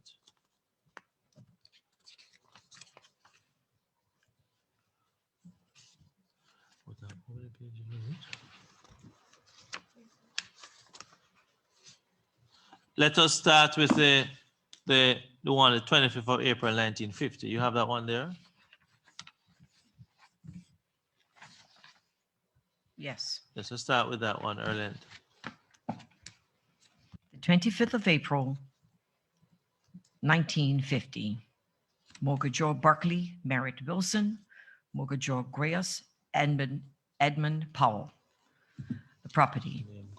All that certain lot of land situated in Southampton Parish, in the islands of Bermuda, delineated and colored pink on the plan annexed, to an indenture dated the 30th day of January, 1947, between Thomas Smith of the first part of the mortgagor of the second part and Edmund Gosling Gray of the third part, and bounded northerly by the land of Rose Fraser and there measuring 75 feet, easterly by other land theretofore held by the said Thomas Smith, with the land now being described and there measuring 105 feet southerly, partly by the roadway 8 feet wide, colored yellow on the said plan, and partly by the lot of land conveyed by the said Thomas Smith to David Lincoln Wilson. I must say he's a nephew.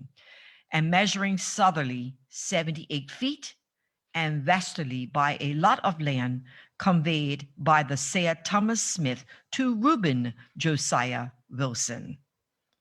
And there measuring 100 feet together with the cottage thereon erected at the appurtenances thereto belonging and respect and especially together with the rights of way particularly expressed in the mortgage.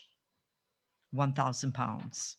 Could you just read the words of the period for 1,000 pounds? It says some secured. Oh, some secured. It's got a hill right through it. Okay, some secured, 1,000 pounds, interest 5% per annum. Per annum. Sorry.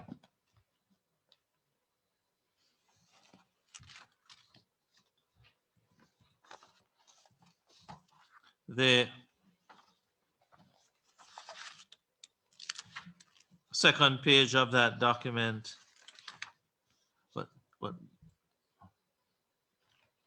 exhibit 9 as you have it consists of 4 pages, correct? It is 4 pages. Okay, well, you have read the first, could you? But these two here, the last two go together, okay? Which are the last two? Could you just identify those two for me? The one dated 30th October 1951, and the one that right in the right-hand corner says page 407, Violet Wilson, his wife. These two go together. Who has the document? Where's the document over there? I crave another one that she's referring to. They're over there. She has what was information on these. I'm just asking you to repeat that for us so that we can Sure. take copious notes. Exhibit JJ9 consists of 4 pages. That is correct. You just read from what I'll call for now page 1, which has heads of mortgage, 25th April 1950. The second page, what is at the second page at the foot of the document? It says dated 30th October 1951. Yes, and it continues to the next page. Just a minute. And page 3, at the top of the page, it has top right-hand corner, it has number 407. That is correct. Okay. And the fourth page, at the top of the page, That's dated the 2nd of November, 1954. Okay, thank you. So can I just ask you to, in relation to page 2, what you refer to as page 2, which at the Okay.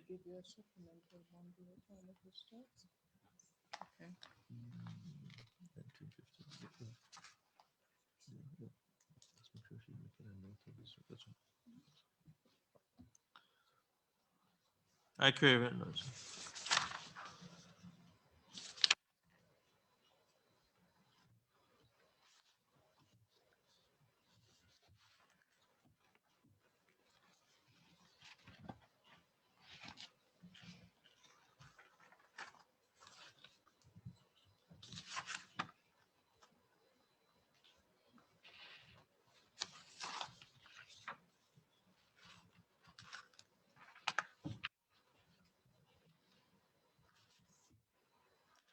Yes, please continue. On page 2, you're saying.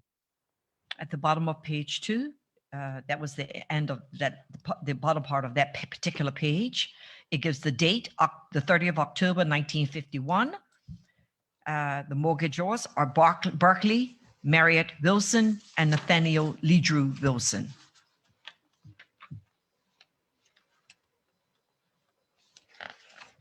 And they are the mortgagors, and the mortgagees on the next page over. Just before you, in relation to page 2, what appears on page 2 of exhibit JJ9, the word name Nathaniel Ledrew Wilson, the writing there of that middle name, did you LED part of it? No, that was in the book. That I never touched Which that. appears to be somebody writing over a word. Can you just- That was from the document. I mean, the That's how you volume. got- that's how you I got got it. it. Yeah, that's in the volume. I'm just drawing attention, Chairman and Commissioners, to what appears at the foot of the document is that as projected on the screen, the word middle name in the name Nathaniel Wilson, Ledrew. It, to the naked eye, I'm no handwriting expert or document examiner, but it appears that LED has been written over. And there appears to be no signature initial, but it has, I just note that at what is page 1, the mortgager there is listed as Berkeley Merritt Wilson on the first page. But on the second page, 2 names appear. It has the word and 2 names appear there. I just ask you to make a note of it because it may become relevant if at any time you wish to make any finding or to follow up, Madam.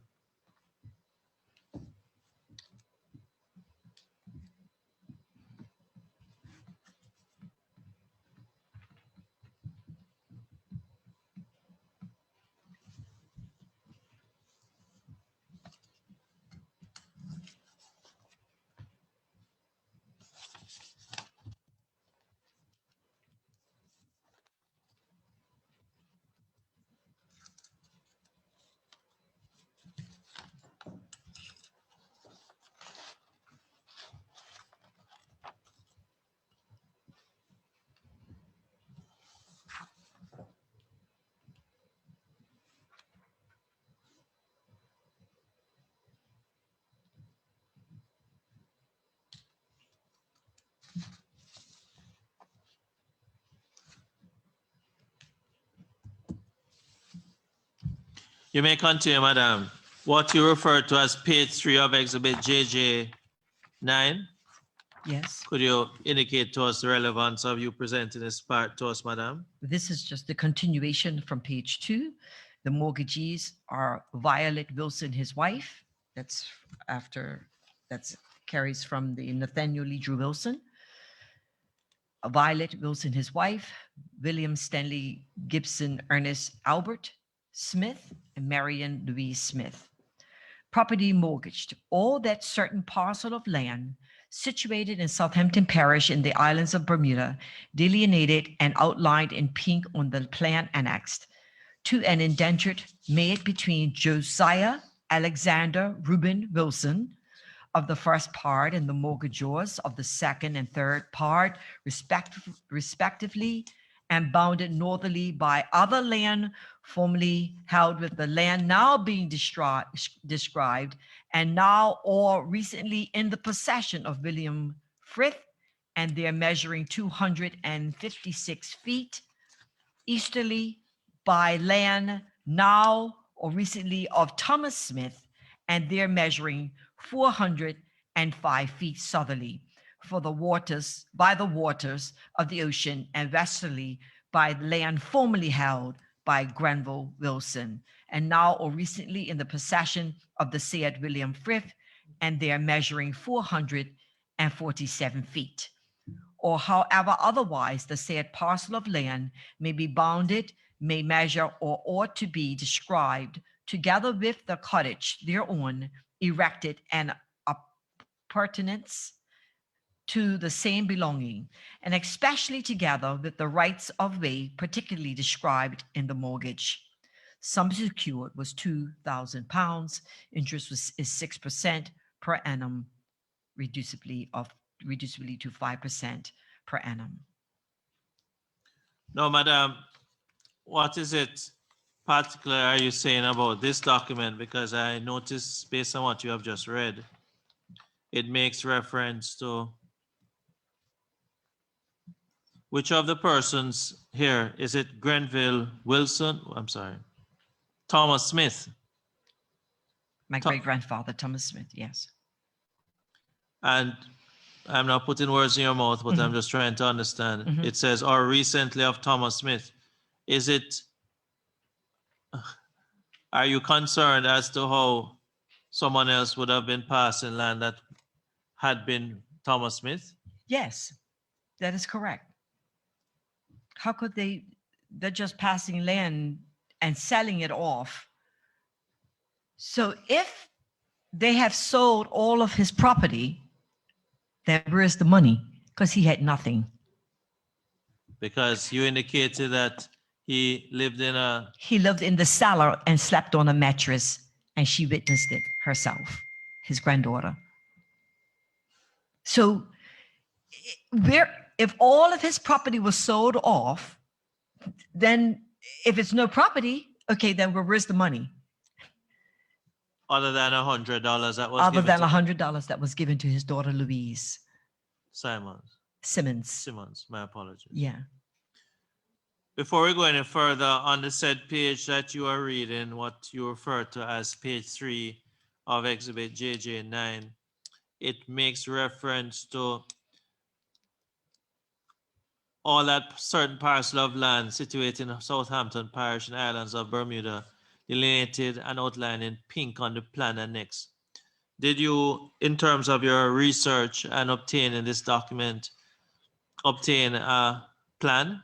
I have not, but that is my next step. Okay. I'm just going to make a note here because I just asked our secretary to assist us, Madam Chair.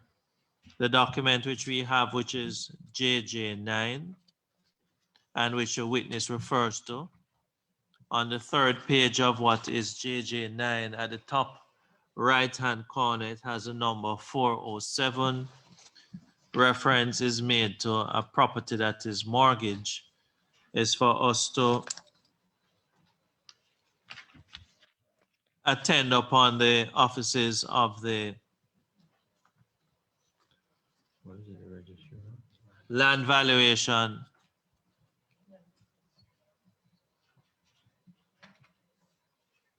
LTR.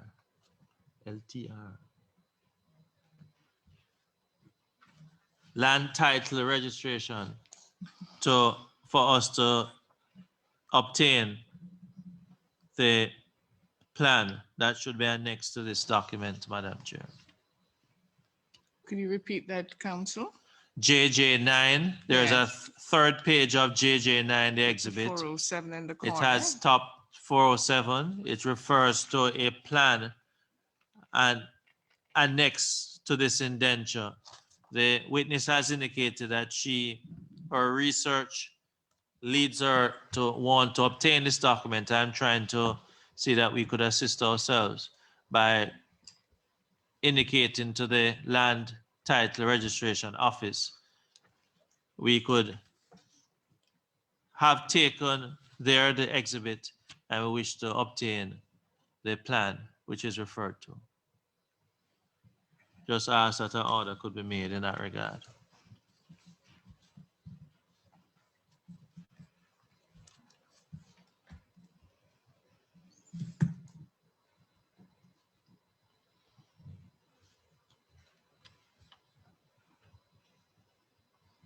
So our secretary will assist us to do that, yes? Very well, very well. Thank you. So we have our secretariat here, headed by PS, and I'm sure we will send the letter to them and to get assistance. I'm pretty sure PS is very good. She knows, the registrar, Very well. and we will try and secure it that way.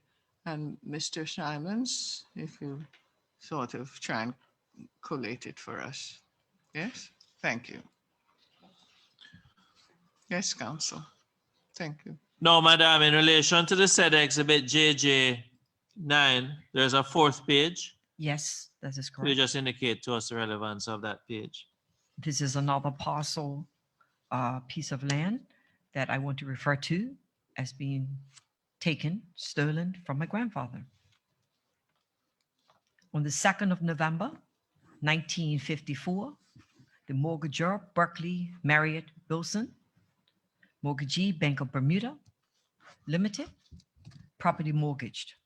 All that certain parcel of land situated in Southampton Parish in the islands of Bermuda, delineated and colored pink on the plan annexed to an indentured date dated the first day of November 1954, made between Nathaniel Lee Drew Wilson of the first part, the mortgagor of the second part, and Edmund Gosling Gray of the third part, and bounded northerly by other land formerly held by Allen Wilson, with the land now being described and recently of David Wilson, and there measuring 128 feet easterly by the land allotted to a partition deed dated the first day of May 1930, made between Thomas Smith of the first part and Granville Wilson and Lillian Wilson, his wife, of the second part,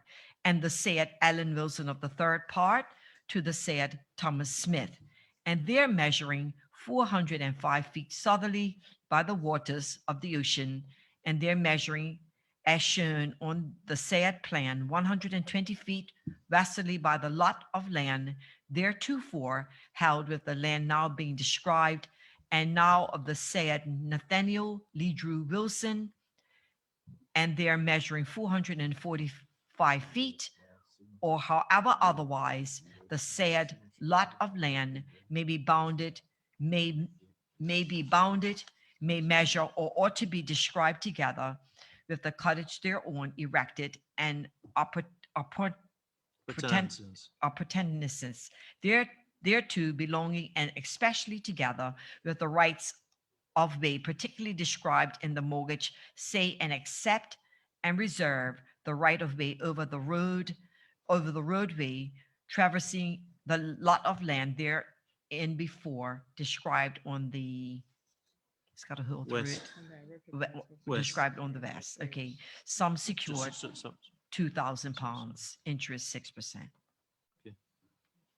No, it has written across the face of it some words in handwriting. Satisfied. Okay. Now, Yeah. in relation to exhibit JJ9, how many pieces of, is it 2 or 3 pieces of property you're referring to, lot parts? Of this exhibit here, I was referring to three pieces that 3 were, parcels. yes.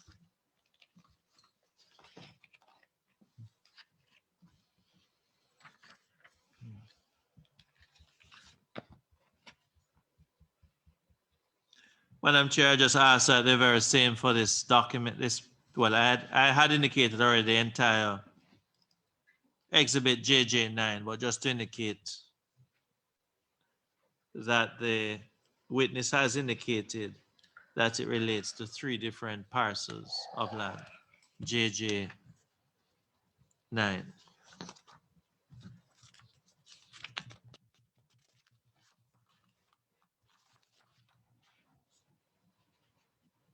So you'd like the secretary to assist with this as well?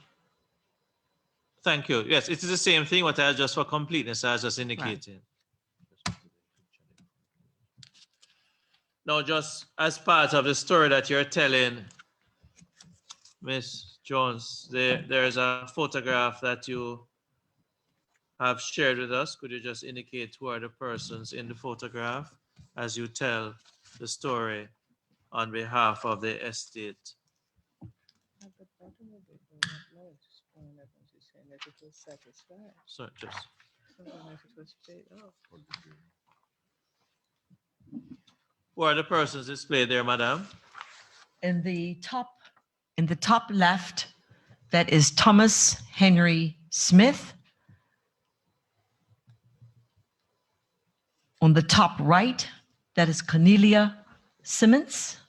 And on the bottom is Louise Simmons, Thomas Smith's only daughter, my mother's mother. Okay, I'm just going to ask you to repeat it, but I'm just going to ask that extract, document with which displays 3 pictures that I'd asked that it be tendered and admitted as exhibit JJ10. Could you just remind me of the names? The top left, Top left is Thomas Henry Smith, sitting on a chair. sitting on a chair. Top right, Top right is Cornelia Simmons Birchall. Cornelia. Cornelia, am I right? Cornelia. Could Could you spell repeat? it for us, please? C-O-R And and look at your mother. Don't be brave. sorry, Don't be brave and try and spell it on your own. C-O-R-N-E-L-I-A. Cornelia. Bert. C-O-R-A-L. C-O-R-N-E-L-I-A. Yes. And the other names are? No, her other name, Cornelia's other names. Simmons Birchall. She married a Birchall. S.I. Simmons, S.I.M. S-I-M-M-O-N-S.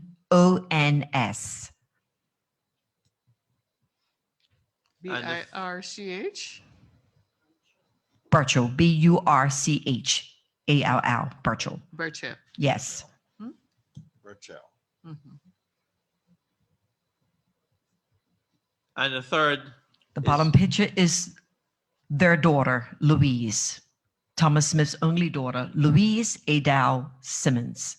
who was given $100. She was given $100. Pounds, I'm sorry. 100 pounds from Vivian Wilson. And I dare say the family is of the opinion that Vivian Wilson took whatever else there existed. Everything. He took everything else. Money, property, everything. Okay.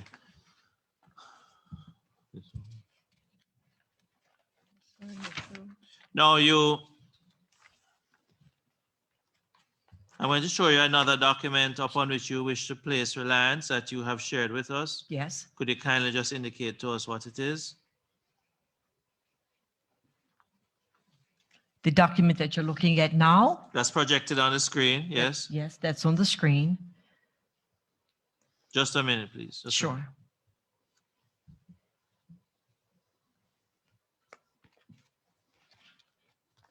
What is it called? Yes, madam. Where is that document? Where did you get that document? From the Bermuda Slave Registry from 1821 to 1834. Just going to ask you to go a little slower for me. The Bermuda Slave Registers from 1821 and 1834. Could you please just turn the book this way for me? Okay. Are we entering this as 11, counsel? that is my intention, but we are just entering a page, which is an extract from the book, which a witness places reliance on. I crave your indulgence. Yep. It is a Bermuda slave registers from 1821 and 1834. That is correct. It is written by the author. Who is the author of that book, or who put that together? The ombudsman from Bermuda, Arlene Brook. Or Brock, however you want to pronounce it. Who's the author? Ali Brock. Oh, Arlie. The ombudsman.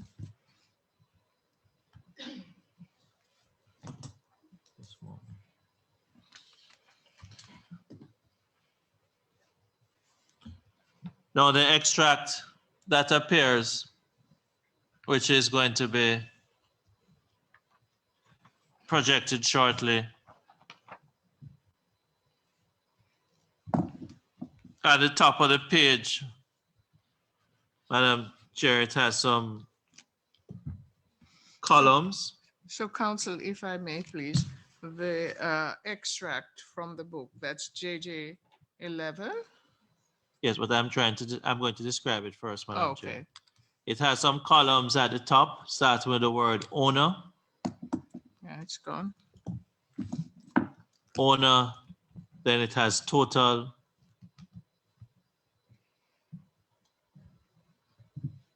Mm-hmm. And it ends with the word country in terms of column. That be tendered and admitted as exhibit JJ 11.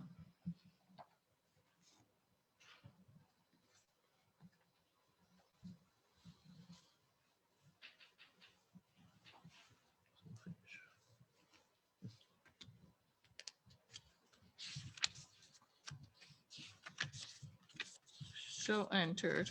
Could you take us to the extract, that the line item you wish to draw to our attention, Madam? Well, if you go down, you would see the name Robert Bassett as an owner. And Just a minute, just a minute.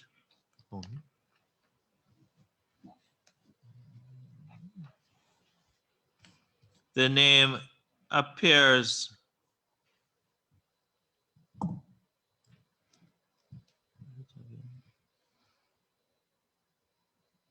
there are quite a few Robert Bassetts. Which one would you wish to?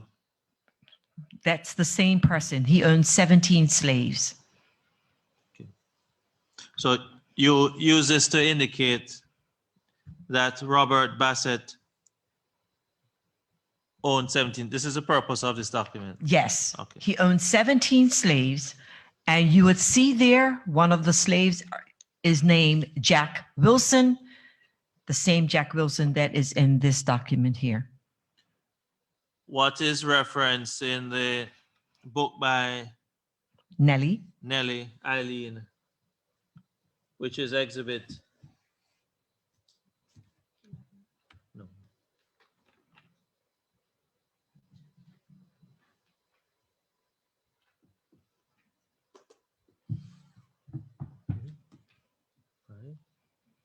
In JJ5, exhibit JJ5,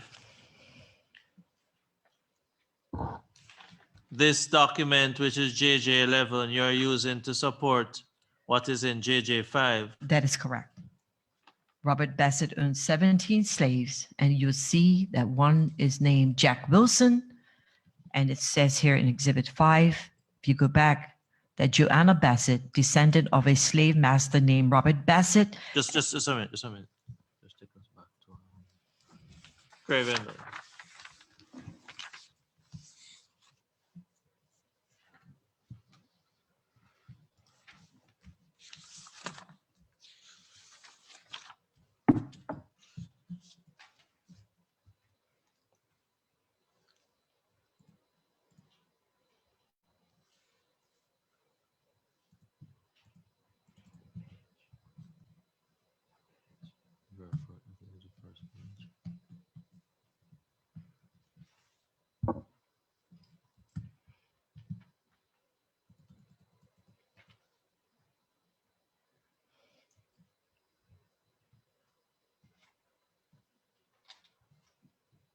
Yes, on, is it on the first page of JJ5? Is that the very first page or the second page? Second page. Okay, Second page. okay, we'll just scroll over. We're getting to it. Don't worry. Mhm. Second one on the right hand side. Did it flip the page? No, I think it's the first page, but the second page, yeah, right hand side. The-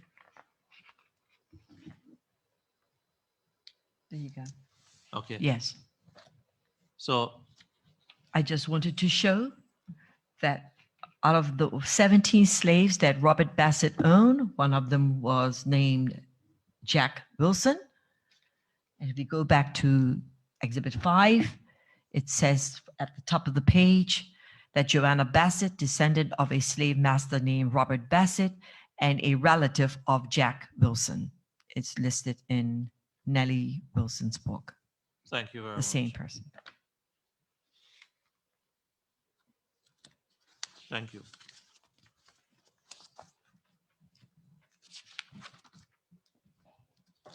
Now, also in respect of your research,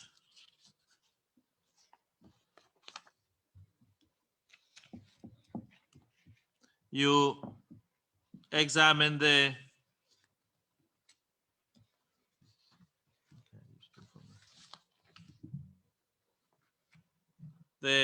Southampton Parish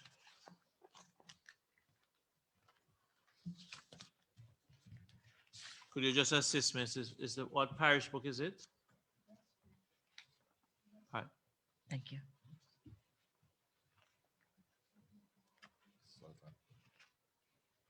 This right here, the Bermuda Historic Quarterly. Miss Jones, could you assist me? The Southampton Parish, what book is it? It's in the Bermuda Historical Quarterly, Thank you. dated 1946 to 1947. Just going to ask you to just repeat that slowly for me. The Bermuda Historical Quarterly, 1946 to 1947. Bermuda Historical Quarterly. Quarterly. And the year 1947? It's projected now on the screen, madam. It's Okay. 1946. 46 to 47. Thank you. The extract that you wish to make reference to, it consists of how many pages? 2. Thank you.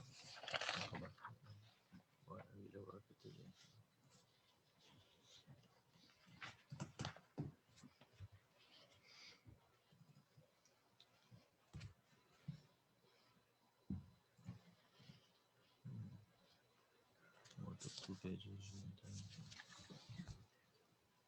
So you can't rotate on this stupid MacBook.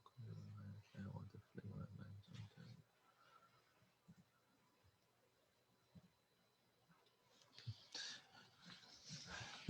Technology, the makers of the MacBook have not decided to teach us how to flip a picture yet. We still have to rely on HP computers, but that's for another time or another place. But madam, the document consisting of 2 pages.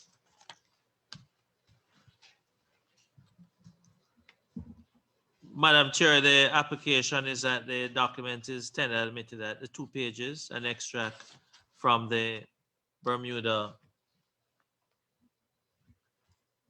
Historical is quarterly. Thank you. Exhibit JJ12, Bermuda Historical Quarterly. What would you like to bring to our attention, madam? Well, I just wanted to ascertain that Robert Bassett did in fact own property in Southampton as well as in the parish of Sundays where he resided. So I just wanted to check and And make where sure. exactly is that? Sorry? Could you just assist me, as challenging as it is with what appears on is it on the left or the right or both? Well, if it was upright, Yes, we're trying to flip it. That's what I was saying, that there you go. Okay, that's the Sundays parish. just a And- minute, just a minute.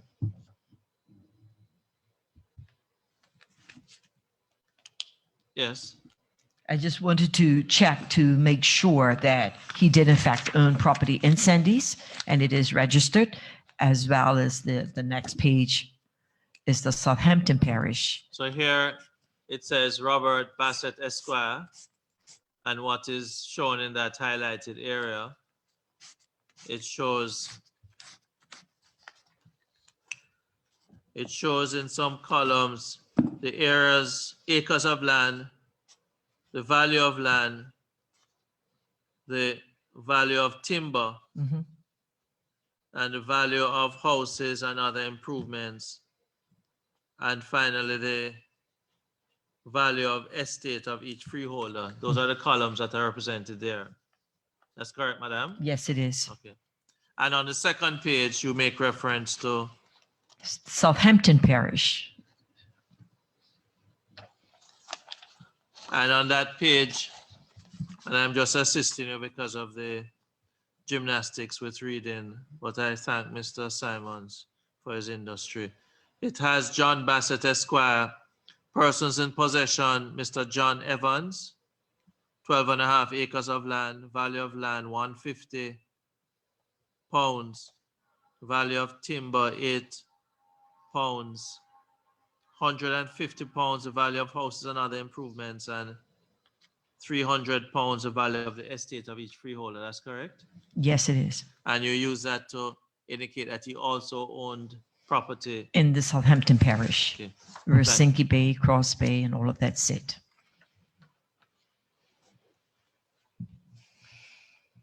Thank you.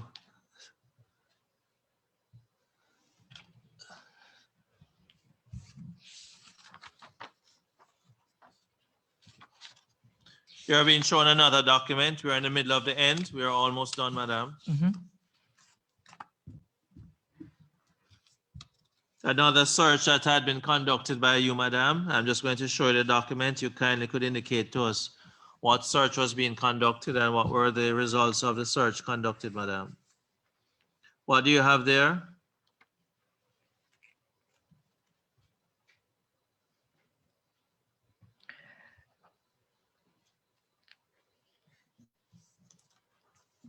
This actually, this right here actually goes with this exhibit.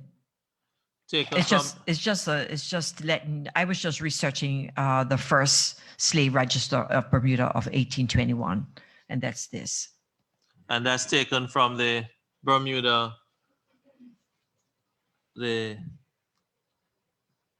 I was just researching. Quarterly. Yeah, no. I was just researching the slave register, the register for the slave this year, yes. and I was just reading up on it. Do you want to place reliance on No, it? it's not Okay. necessary We'll because move on then. it just goes with this document, Okay, this exhibit. thank you. There's another family tree, that illustration by you in respect of the relationship between Juanita Jones, that's you, and Joanna Bassett. You did that, madam, that illustration. Yes. It has been shown to you. Confirm that's the one that you did kindly.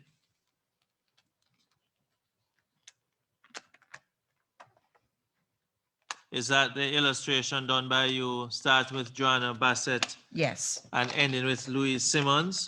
Yes. I'd ask that document is tendered and admitted as exhibit JJ 13.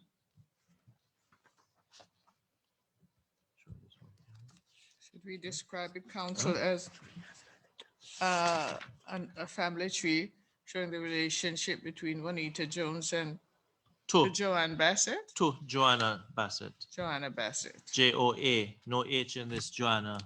Joanna. And we're going to do it as exhibit 13?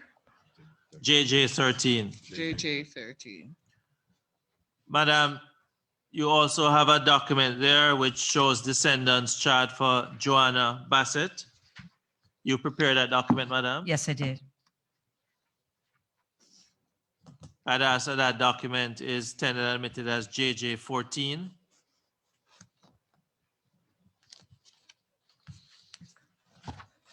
And we're calling it what? It's called the Descendant chart.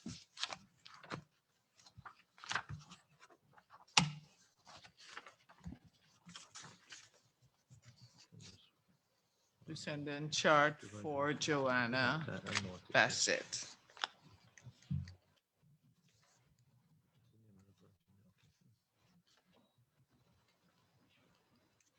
Entered as JJ 14. Correct. Now, Madam, Miss Jones, you had obtained a copy of the will of Robert Bassett. Is that correct, Madam? Yes, it is correct. It is, and I hope no offense is taken, it is in what appears to be hieroglyphics. It's very hard to read. You nonetheless sought to interpret, translate, Yes, I did. and you typed out a version, I sure did. which With I had with a nice indicated, magnifying glass. Yes. yes, which we would need either way to have the, well, where did you get that document, the will? I got this down at the Bermuda Archives. Okay. Subject to us, well, first, Madam Chair, what purports to be the will of Robert Bassett?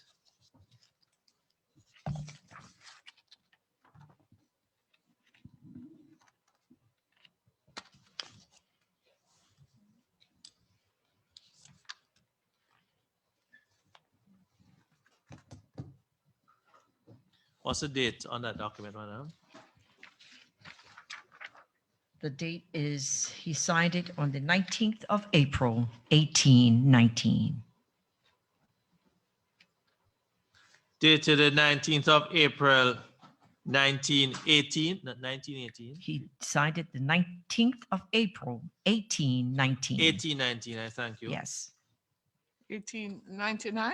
1819. 19, 19. 18, 19. Okay, 19th of April, 1819. okay.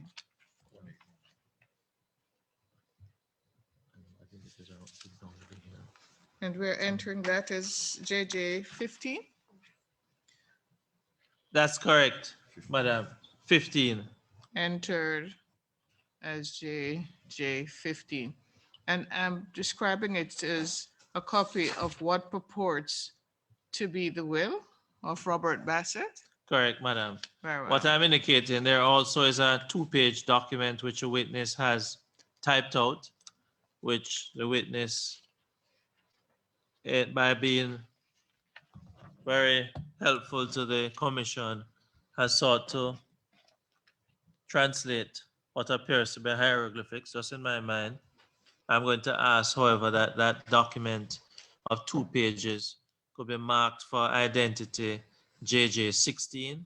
We would ask the Secretariat to have the document which a witness has taken from the archives, along with the document that the witness has typed out, for the archives to certify that it is a true copy or representation of what is there, before we rely on the typed out version, Madam. So we're calling the JJ 16 mark for identification a typescript Correct. of the will Yes, not an exhibit, but mark for identity. for identification.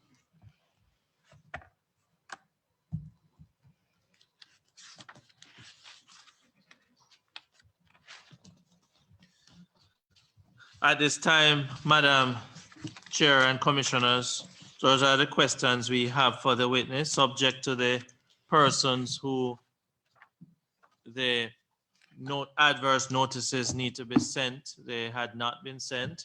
However, as I indicated at the very start, Madam Chair, every attempt to be made now to make written contact with them by the latest tomorrow morning.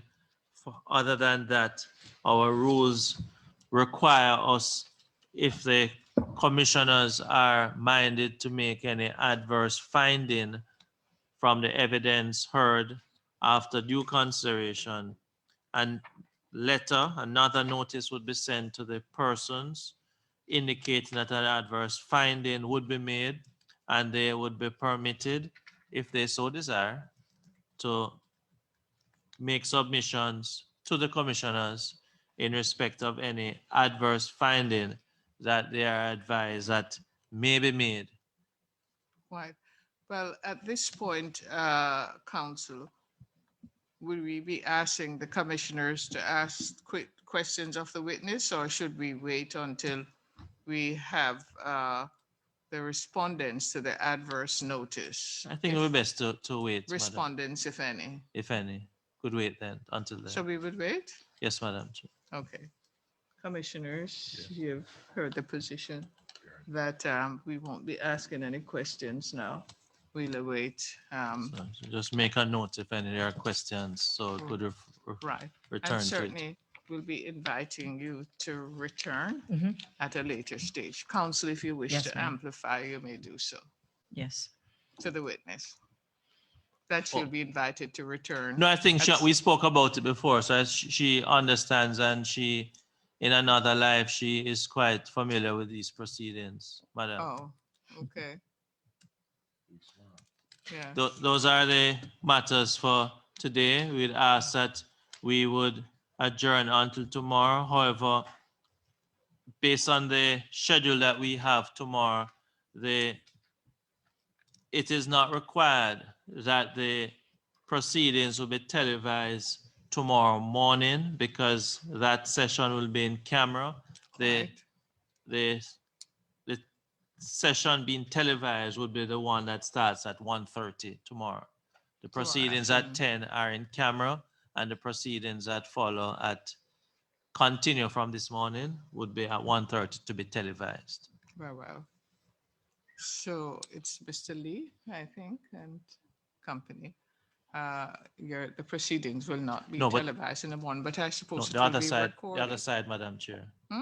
The other side, the persons Ah, televising are on that It will side, the not be camera. televised is what- in the morning, but we would like you to come in the afternoon, please.